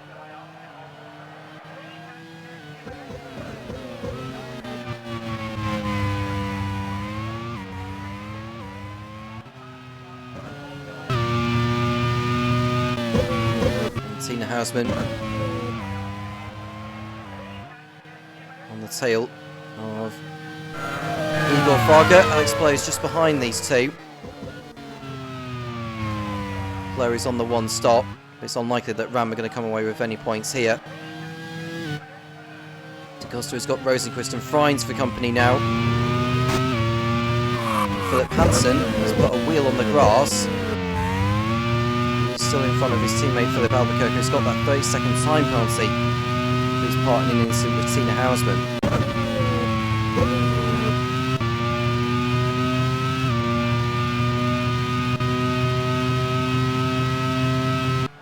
Rosenquist has picked up an issue, or has been overtaken by Freins at turn 1. I want to see what's happened to Rosenquist because he's now behind. He is still there actually, so I'll take my word back about the phase 1 issue. He actually doesn't. Sebastian Buemi is now behind Jake Dennis for 18th position. He doesn't have the straight line speed like a lot of the other competitors, so Buemi's just going to have to hold back for now, maybe wait for the Andretti to come into the pits, which will cost him time.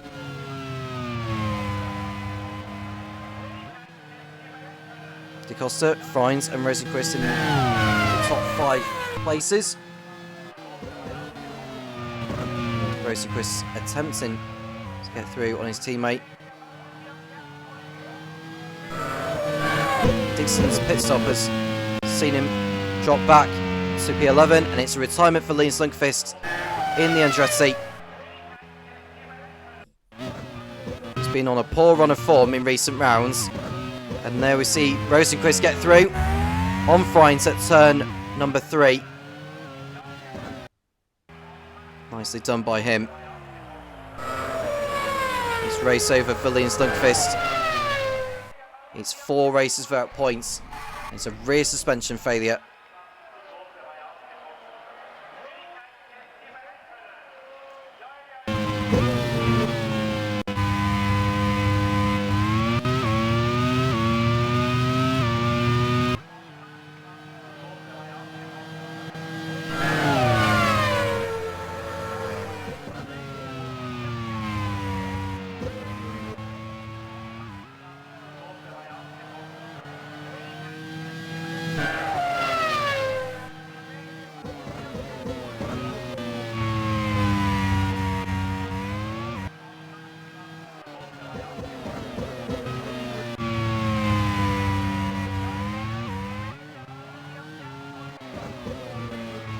Hirakawa is in for Minardi.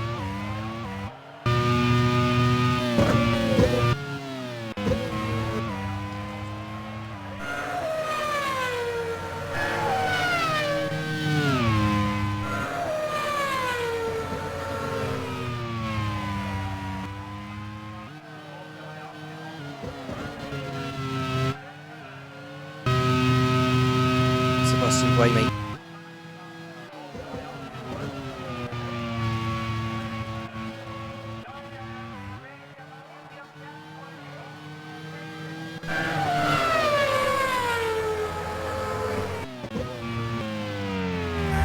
Jake Dennis is overtaken. Ria Hirakawa for 16th position. Housen having to come in for her final trip to the pits. Now in second place, going after Kevin Magnussen, who will be coming up to the back markers shortly.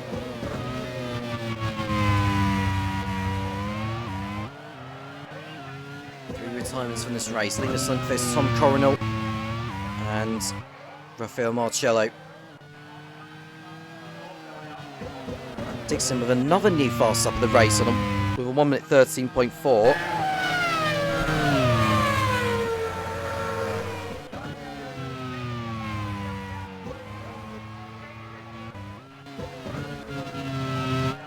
He's got Stuff Van Dorn ahead of him, which will be lapping.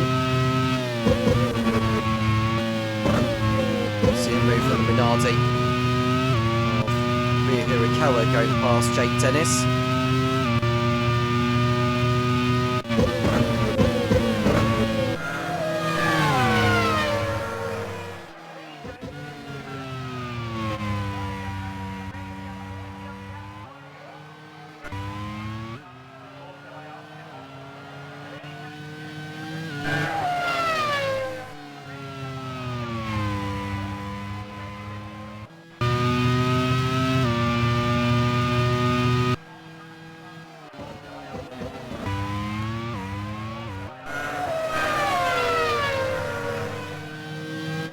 Lopez in 14th.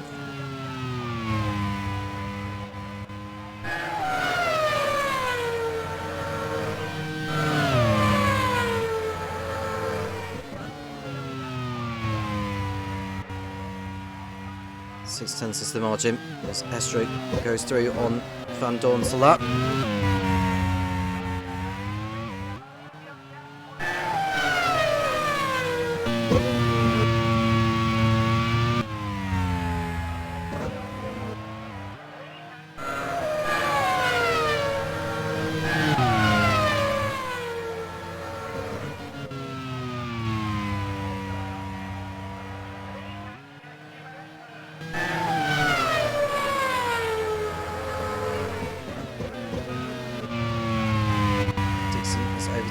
Bell for position, and I think Bell may be running into some form of issue here.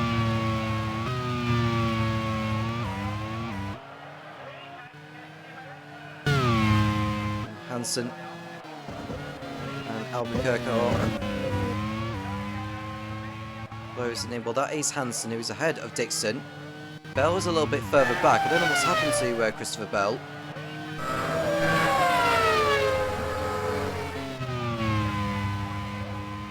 Further down the order is C. Buemi on the rear of the Prema.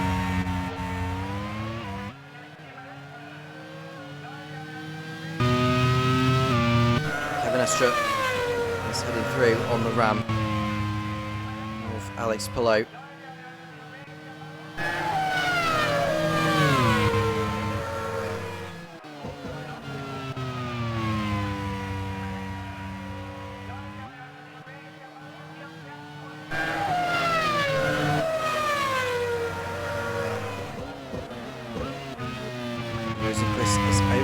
Frines for position, or so he thought.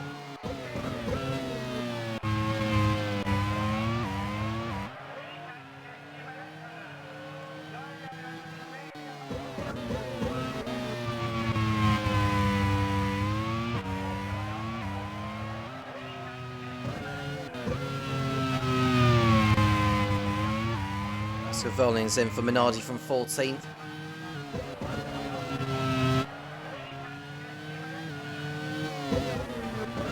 Is it going to be back-to-back victories for Ewan Gale's Von Mattel team in Poznan? Hosting its first ever Grand Prix World Series round.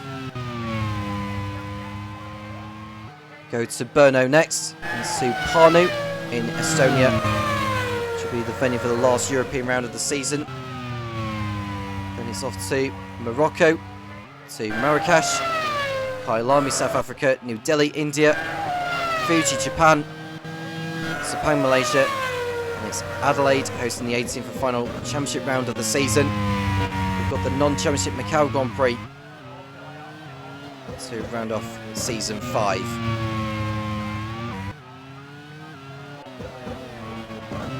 It's likely that the League One Drivers' Championship will go down to the final round in Adelaide.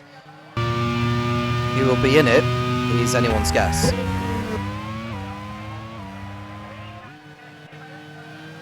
Albuquerque is in for BAR.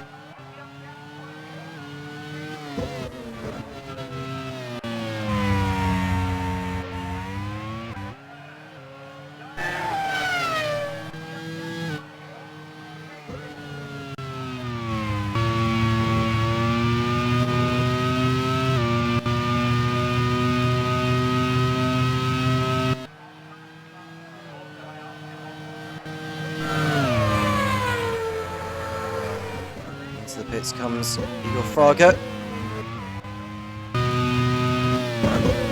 As does Robin Fries in the Arrows, who's running in 4th place, I believe, before he came in.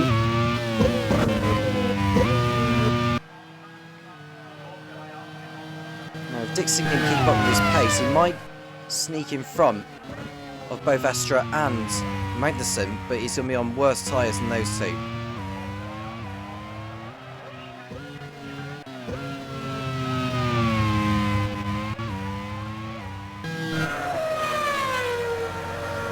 Fraga gets lapped by Philip Albuquerque, or Philip Hansen rather, and out goes Jose Maria Lopez in the Prost. He was running in the points before he was due to pit in for the second time, but it's another non-finish for the Prost team.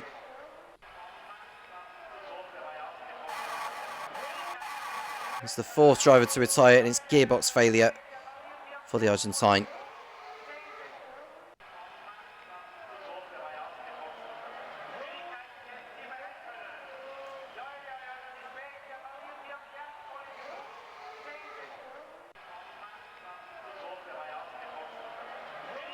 He's having to be craned across the circuit, as there was no room to get it behind the barrier on the other side, and McLaughlin has run wide in the HRT.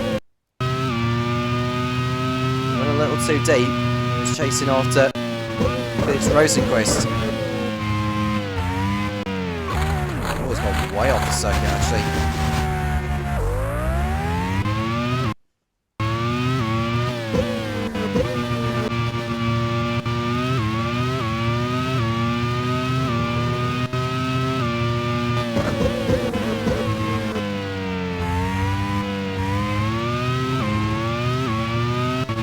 Seconds the margin.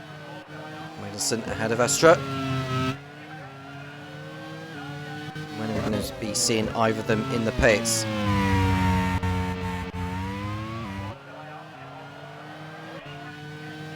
Astra in for Onyx in the attempt of an undercut. DaCosta is in likewise for Von Mattel.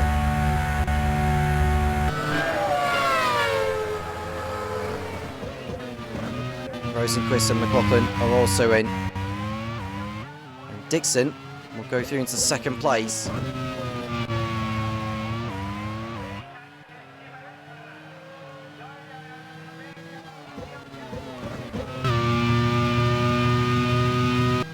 Stoffel Don is lined up an overtake on the ramp. McLaughlin and O'Ward are in for their final slots. McLaughlin rejoins in 8th place.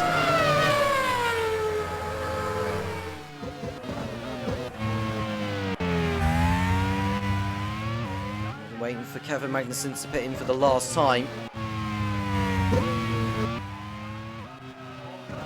Dixon He's ahead of Estra, but for how long?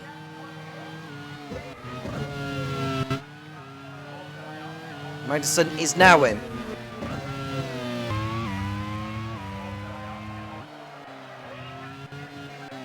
Oh, we're going to see the two Onyxes completing an undercut on Kevin Magnussen.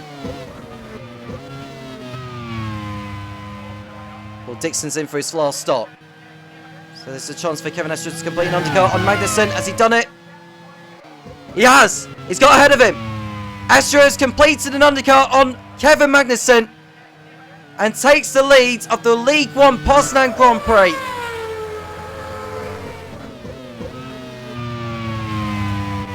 Dixon will rejoin in P7 ahead of Ryo Hirakawa. Or just behind him actually. It shouldn't take him too long to get by the Japanese.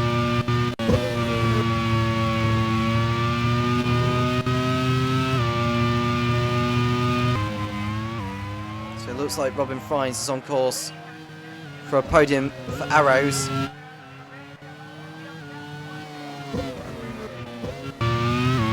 Is that the race-winning moment for Kevin Estra, who's already won this season in Rockingham? Looking good to extend his championship lead.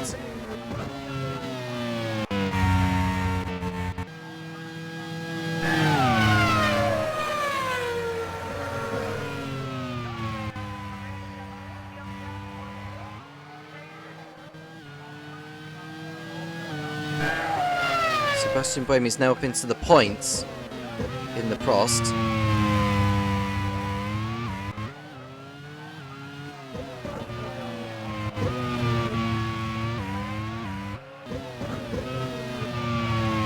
This is in third place. Look at Verline, who's in P12. Reminder that Philip Albuquerque has that 30-second time penalty for his collision with Hausman.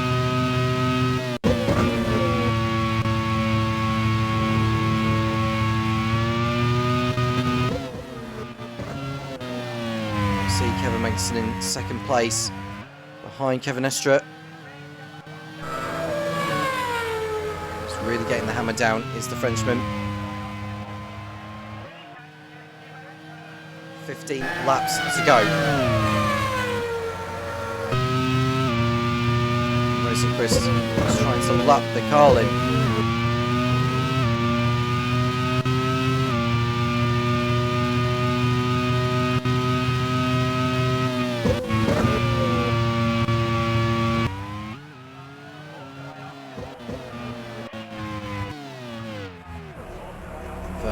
He's holding up Albuquerque.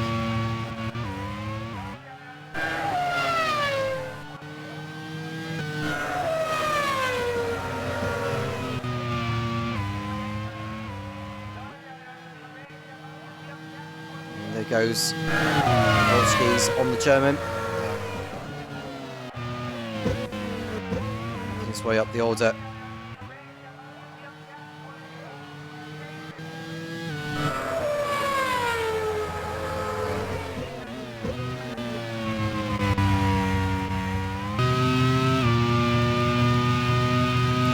In P1 for Albuquerque, who's in 12th position.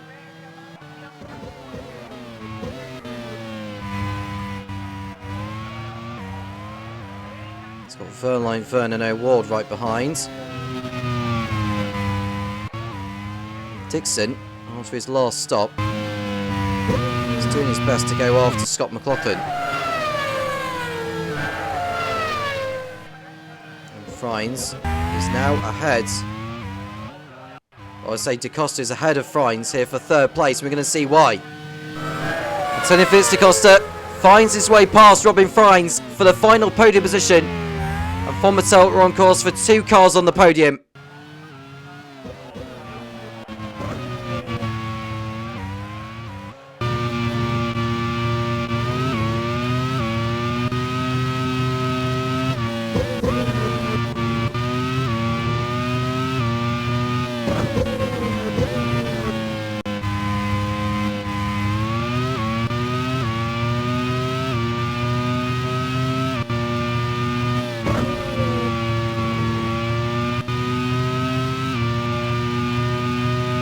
laps remaining. Astra continuing to head the way on course for his second win of the campaign. The way things are going,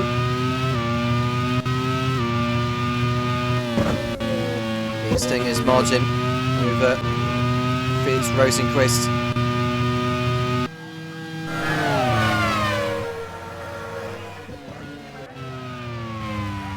He got the pole earlier, he's on course for the win.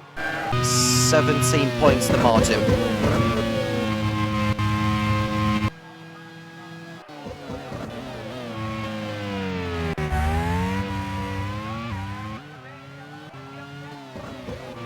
Antonio Fitzgerald to gain a podium. Move on to 83 points. I mean, he's hotting up in the championship battle anyway, as it is. Will have a much bigger margin over the others after this. Philip Hansen's got by Sebastian Buemi for 10th place.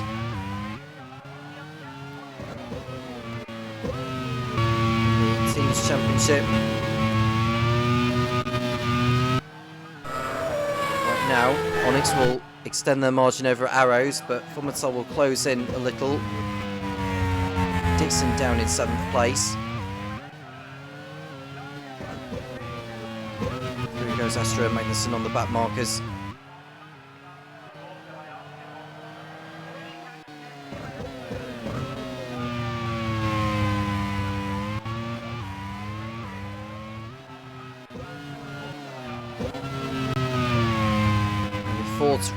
Four drivers have dropped out of this race: Jose Maria Lopez, Linus Lundqvist, Tom Coronel and Rafael Marcello. Cars have been maintained well throughout this, it has to be said. But not so for Felix Rosenqvist. Out from 5th place, and he's collided with what looks like Scott McLaughlin.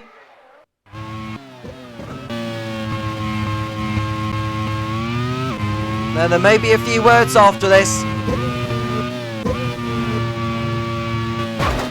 Front wing damage on McLaughlin's car. That could be huge for next time out in Brno. Rosenqvist reversing down the track with an engine problem. It's another race without points for him.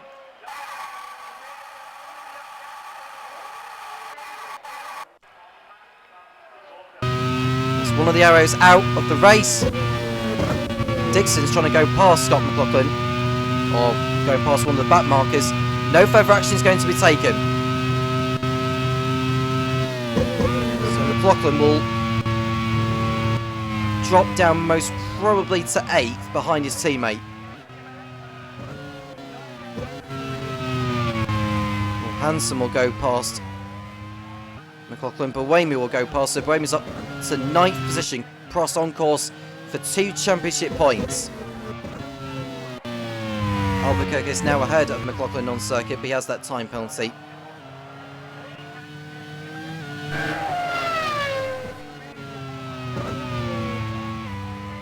And the Onyx going past that, and we're looking at O'Ward.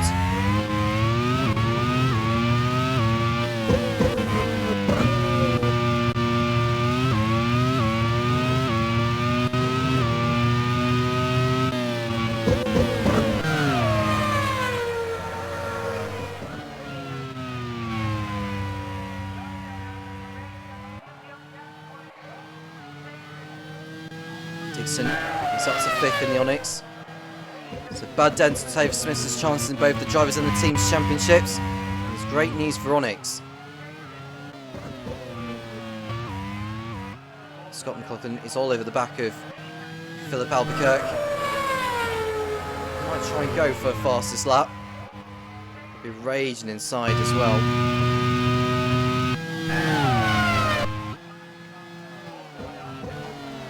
Through goes McLaughlin.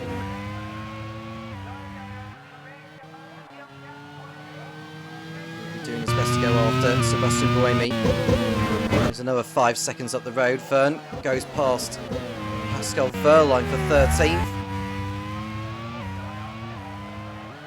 cut from Rio Hirakawa is now up into 6th.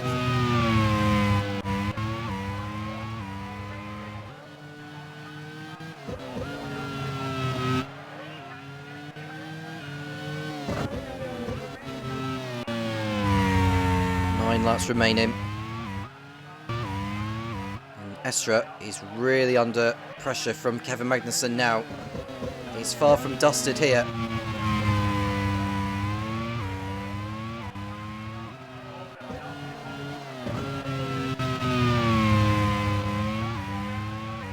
Magnussen right on the tail.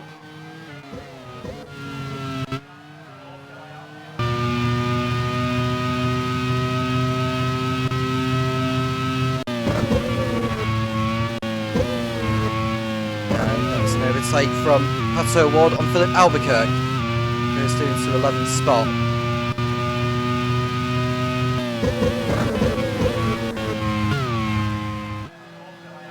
Scott McLaughlin is getting the gap down very quickly on Sebastian Buemi. So don't be at all surprised to see the Kiwi get through on the Swiss very, very shortly.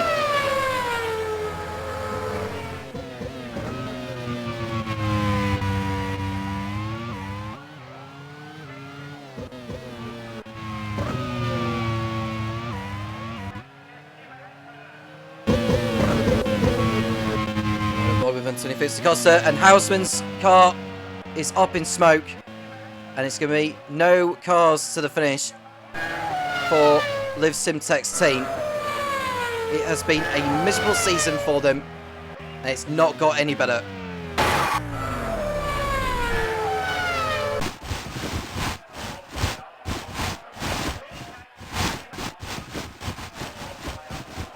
Scott McLaughlin is on the tail of Sebastian Buemi. The gap is now less than 1.4 seconds. And Tina Hausman becomes the 6th driver to retire from the race.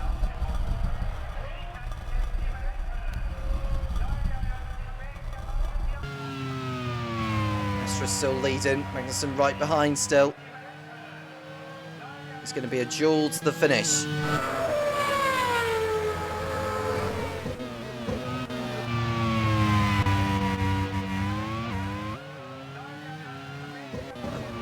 Bat markers could play their role in this too.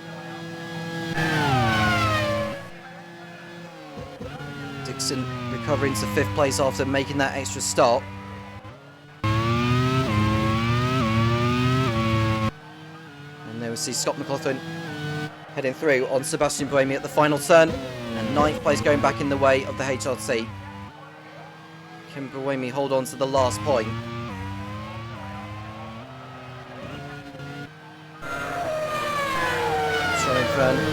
So Verline still having their own tussle.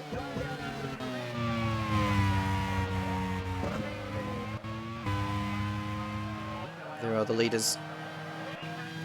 6 tenths the gap. DaCosta is another 15 seconds back.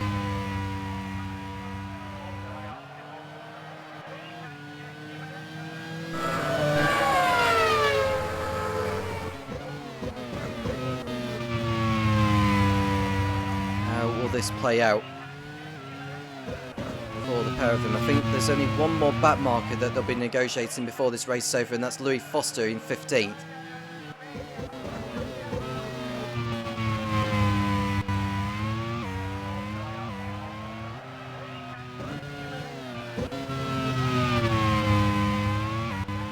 Scott McLaughlin is getting the gap down on Philip Hansen as well.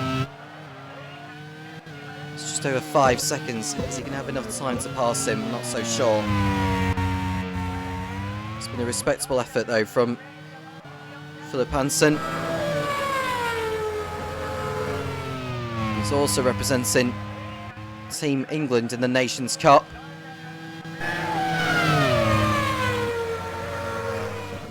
Just another championship within the Retro Racing Managers League to keep an eye on. Nice blow.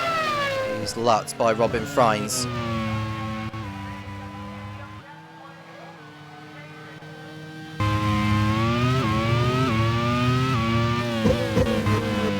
Five laps remaining.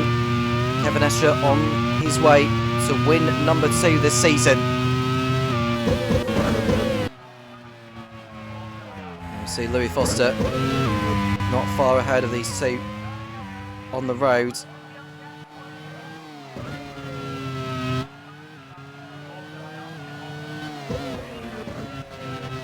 The gap between Hansen and McLaughlin is 3.8 seconds.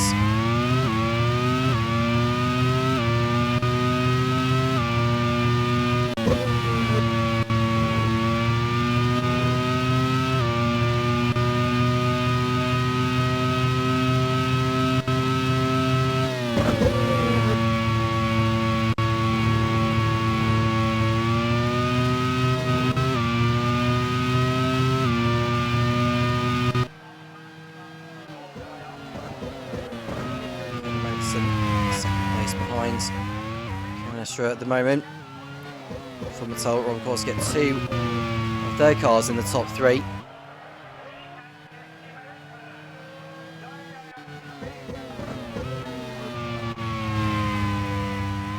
Canestra will make it 13 races in a row that he has finished. Tony Felix da Costa over 4 seconds ahead of Robin Frines. He's content on getting another podium out of this, and a brilliant last couple of rounds for the Portuguese, underlining how much can change in a short space of time. And then we see Philip Hansen ahead of Scott McLaughlin, and further ahead we've got Christopher Bell trying to get through on Rio Hirakawa for 6th place.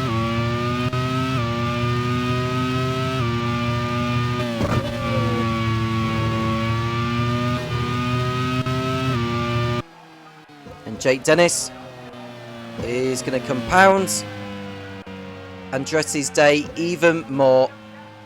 He's out with only a few laps to go. He was at the back anyway.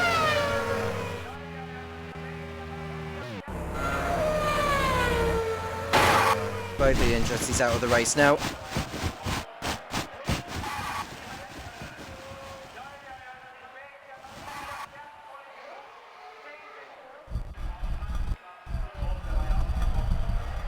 1.4 seconds is the margin between Philip Hansen and Scott McLaughlin, and I can say that Bell has dropped back and is now fallen back into the clutches of Hansen. There he is, there goes Hansen on Bell, and Hansen goes past. A nice overtake from the BAR. Now does Bell get out of the way of McLaughlin, who will be coming through? He's on much better tyres as well, is McLaughlin. I'd probably say that Bell should let McLaughlin go through. Dixon laps the ramp. Dixon's run about 5 seconds off Frines, but he'll run out of time.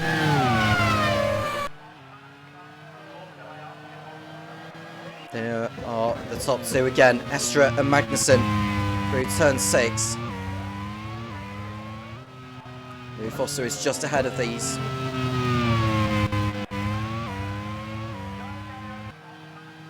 And McLaughlin is about to pass Bell for 8th position. He goes through. Now he's going to be on the rear of Philip Hansen again. Estra and Magnussen are about to start the last lap of the race. It's been a brilliant duel.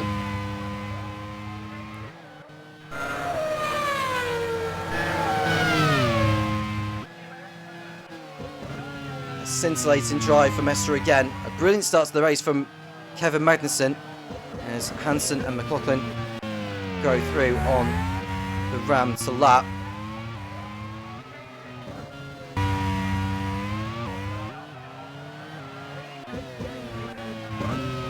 Estra has not hardly put anything wrong in this one. He's going to extend his championship lead with Rosquist not scoring again. Dixon falling further back in the title battle. Magnussen and Da Costa giving themselves much better hopes of becoming champion at the end of the season. Not long to go now for Kevin Estra. One more corner, and we've got a retirement on the last lap, I think, or an overtake. Scott McLaughlin has got by Philip Hansen for P7. Nicely done there.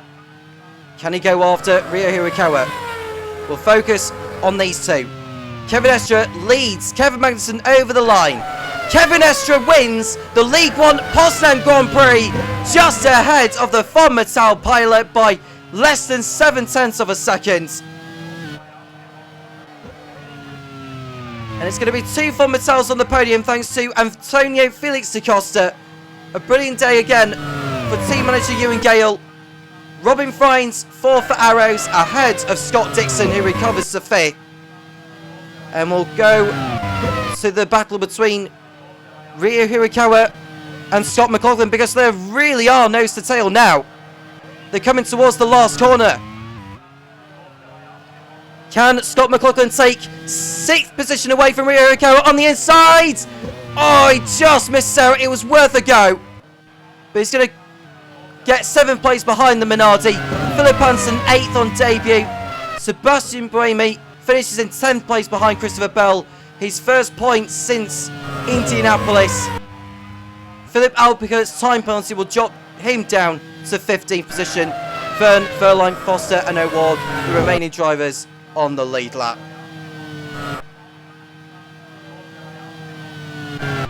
It's victory for Kevin Estre. He comes out on top in the League 1 Poznan Grand Prix.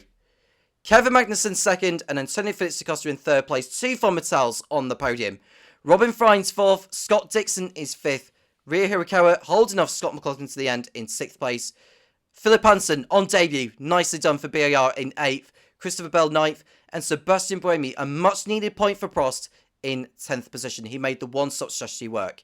Sean Vern 11th, Pascal Verline in 12th place, and it's Louis Foster, Patrick Ward and Philip Albuquerque who drops to 15th after running into Tina Hausman earlier on in the race. Oliver Oyland, Alex Palou, Stoffel van Dorn and Igor Fraga with the rest of those to take the checkered flag. Jake Dennis retired just before the end, but was classified as a finisher. The retirees, Tina Hausman, Felix Rosenquist, Jose Maria Lopez, Linus Lundqvist, Tom Coronel and Rafael Martino. 6 drivers did not finish the race.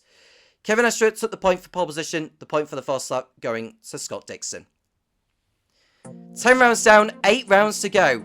Kevin Estre is looking like the man in form. He has finished every single race so far this season. He's finished the top 6 in each of the last 6 rounds. Can anyone stop him? Rosenquist hits in trouble again today. Dixon continuing to lose ground, as does Robin Friends. Von Metal's game is very much most of everyone's loss. In the team's championship, Onyx continues to lead the way, but Arrows have really slumped today after Rosenquist had retired. It's looking like Onyx's team's championship to lose, but with Von Metal hitting really good form in the last couple of rounds, can they catch them?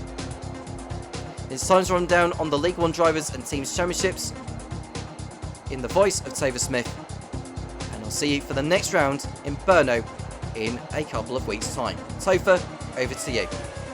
Well, what a battle all the way to the end. Kevin Estre making the undercut work on Kevin Magnussen to steal away the victory and extend his lead at the top of the championship. And a double podium for Von Metal today. That's a good haul of points for you and Gale's team. But speaking of the points, what has this done to the standings? Let's have a quick look. As Kevin Estre, as I said, he has extended his lead in a championship, now on 113 points. 20 ahead of his teammate Scott Dixon, who is on 93. It's looking very good for an Onyx championship this season. Robin Friends moves ahead of his teammate Felix Rosenquist in the championship. 88 points for the Dutchman, 2 ahead of his teammate Felix Rosenquist. While we continue with a bit of a Noah's Ark formation, as the 2 Von Metals are 5th and 6th on 83 and 78 points respectively. And then the 2 HRTs of Scott McLaughlin and Christopher Bell on 73 and 62 points each. Ryo Hirakawa 9th in the Minardi on 59 ahead of Nicholas Latifi, who stays in the top 10 on 46 despite not racing today. And in the teams, Onyx are building up a bit of an advantage now. 206 points for Ryan Ferris' team. They are now well ahead of the Arrows team. 174 points for them. Von Metal closing in on that second place and proving to be a bit of a threat now to the Arrows team. 161 points for the Italian team ahead of HRT on 135. and Minardi break into triple digits on 100. BAR 61 points for them ahead of Force India on 52, Ram Racing on 34, Carlin on 32, Andretti on 31, and still in a relegation zone after today, Prema Racing, Prost and Simtech. Still plenty of opportunities for them to move out of that relegation zone though. Well, we've had a lot of stories coming out of Poznan today. We've had 2 fantastic races and 2 fully deserving winners. We're starting to get into the crucial stages of the championship now as we are in the second half of the season. Will Kevin Estre continue to build up that advantage in the next few races, or can he be caught by the likes of Scott Dixon, Robin Freins and Felix Rosenqvist? We will see in the next few races, but until the next time, it's always a pleasure to have your company. Thank you for tuning in. I'm Topher Smith. Take care.